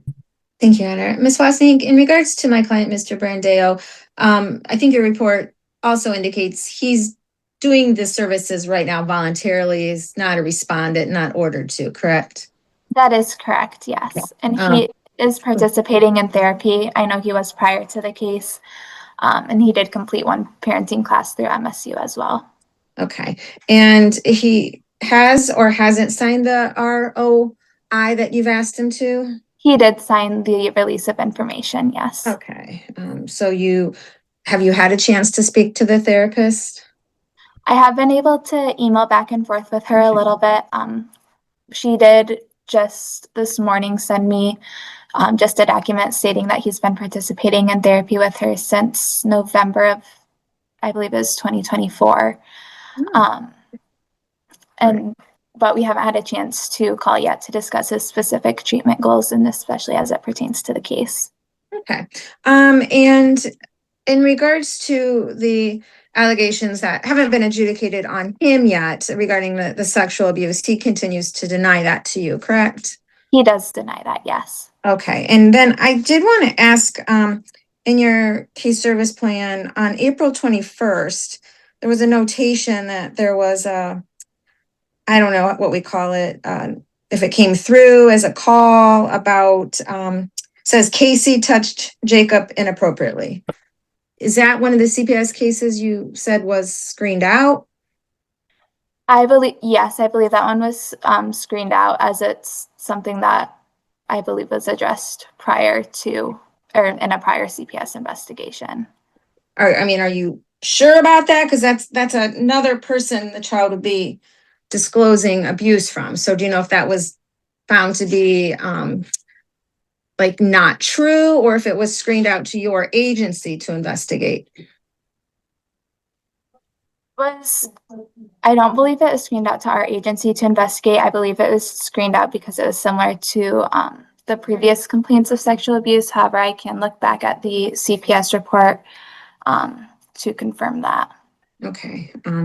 Is there a reason it was, can you like explain to me what CI supervisor is, what that stands for? It's the central intake supervisor. Okay, so this was something that was called in April then? Yes. Okay, so can you follow up if that's a new disclosure, or, because I had not seen that in the past? Yes, I will follow up. Okay, and the situation you just discussed that happened on Sunday, did you update Mr. Brandeo, since that was his daughter that was the victim? I did not update him yet. I just found out about it yesterday, but I will be updating him. All right, and what is the safety plan, since it sounds like that happened during sleeping hours?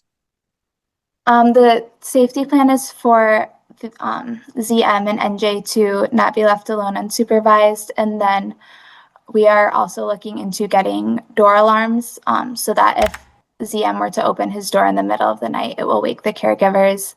Another option that we're looking at is doorknobs that are locked with a fingerprint, so that only the children who the room belongs to, or I believe you can also program it so the caregiver can also get in. Okay, thank you. And the last thing I wanted to ask you, parenting time, I know the notes seem to indicate there are times links don't work or there's an old link. How is the parenting time set up? Is it with a set Zoom, or is it new every week? No, it's with a set Zoom appointment. And at the beginning, we did not have case aides supervising it. And then because the Zoom wasn't allowing the caregiver and Mr. Brandau to join on their own, we do now have case aides supervising it, so that if there are any technological issues, then Mr. Brandau or the caregiver can let the case aides know, and they can work with them to figure out a plan to make sure everyone's able to join. Okay, and it appears that he does try to engage with her, correct? Yes. Somewhat difficult given her age and a virtual. Yes, that's correct. Okay, thank you. I have nothing further. All right, thank you, Ms. Weddle. I have a couple of follow-up questions in regards to Ms. Coletti's questions regarding the mother. She said the mother was not the abuser, but physical discipline was an issue in the petition, correct? Yes, that's correct. She was not an abuser for the sexual abuse. She did say that she had spanked her children previously, which on its own is not considered physical abuse. However, when combined with the other physical abuse that was happening, that's the concern. And that's something that she has stated that she will no longer use. Okay, but some of the marks were alleged to be against her, correct? From the petition? Correct. Okay. In terms of her parenting time, you're recommending supervised parenting time, correct? Yes. Okay, and you're looking for an extended period of compliance prior to moving to any unsupervised time, correct? Correct. Okay, and then in regards to Mr. Brandale, there were some parenting times that there were technical difficulties, but there was some where he just didn't show up, correct? Yes, that is correct. Thank you. I have nothing further, Your Honor. And I will just note for the record that Mr. Brando has just joined us, and it is 10:24. All right, Ms. Coletti. No other questions. Thank you, Your Honor. Right, Ms. Dubus, No questions, thank you. Ms. Kennedy. No, thank you. All right, statements, Ms. Weddle. Thank you, Your Honor. I have spent a massive amount of time on this case, attending meetings, reviewing reports, communicating with workers, service providers. Did have an opportunity to visit with all of the children who stay kind of far away, but I was able to make those trips. The children are doing well in their placement. I am happy to hear that JM is doing better, although he still has extremely significant challenges. Due to the trauma that he has experienced. I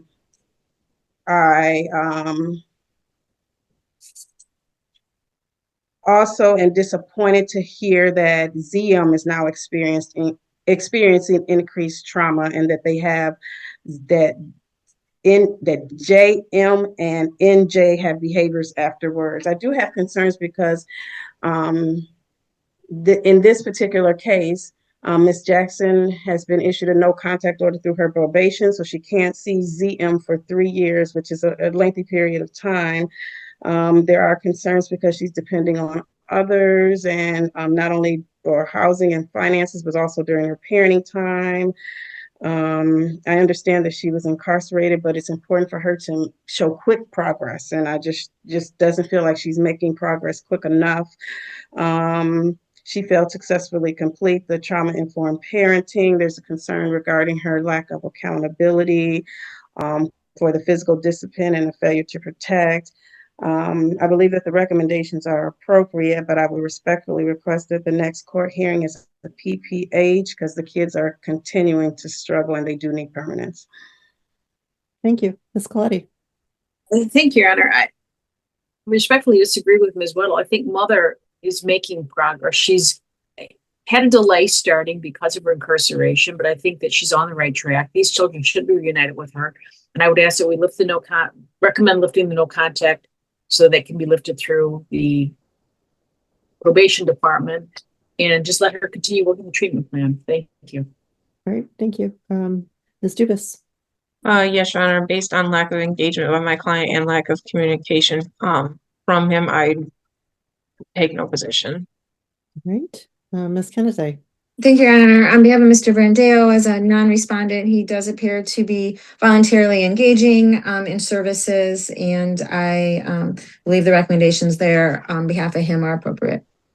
All right, thank you. The court finds that the lawyer guardian ad litem has complied with the requirements of the statute, that there's probable cause to believe that the legal father of JM and ZM is Jacob Michael, that Mr. Brandau is the legal father of NJ, based on the affidavit of parentage that has been signed by both parties.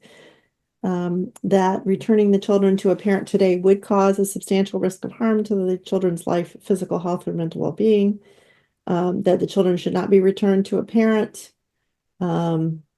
That the children have been in foster care for 15 of the most recent 22 months, and the agency should not initiate proceedings to terminate parental rights to the children for the compelling reasons that mother was just recently, or relatively recently, released from incarceration, and we've got a pending adjudication against Mr. Brandau, and he has not had the opportunity to work a treatment plan, although he is voluntarily engaging in some services. That reasonable efforts have been made to preserve and reunify the family, make it possible for the children to safely return home. The reasonable efforts for reunification should be continued. That in accordance with the statute, that progress towards alleviating or mitigating the conditions that cause these children to be placed or remain in temporary foster care has not been made by Ms. Jackson or Mr. Michael. That the children's continued placement is necessary and appropriate is meeting each of their individual needs. That the needs of these children can be met in a foster family home. That reasonable efforts have been made to finalize the court-approved permanency plan of return to a parent for each of these children. that permanency planning goal continues to be appropriate, that the department, foster home, or institutional placement has followed the reasonable and prudent parenting standard, and that the children have had regular opportunities to engage in age or developmentally appropriate activities, that these siblings are not in joint placement due to JM's sexualized behavior, but that sibling contact is occurring according to law, that parenting time with Mr. Michael, even if supervised, may be harmful to the child or children. The court orders that the children continue in the protective and temporary custody of the court, continue being placed with the department for care and supervision, that the adjudicated respondents, Ms. Jackson, Mr. Michael, comply with and benefit from the case service plan, that parenting time of Ms. Jackson is to be supervised until further order of the court, continue the attorneys in this matter, and that all foster parents ensure that the LGAL has in-person access to these children. Continue the no contact order between Mr. Brando and Jacob Michael or JM. And I do note that I did order that CASAs be appointed at the last hearing, and I don't know, we'll look into what progress has been made, if any, towards that. Let's see, our next permanency planning hearing will be when, Ms. Gibson? The permanency planning hearing will be October 13 from 9 to 10 a.m. All right, and then we also have an adjudication that was unfortunately had to be adjourned due to my illness on June 30th, and that has been rescheduled until when, Ms. Gibson? September 23 from 9 to 11. And that will be via Zoom due to Mr. Brando's being in Massachusetts. Is that correct? Yes, Your Honor. All right. All right. Is there anything further?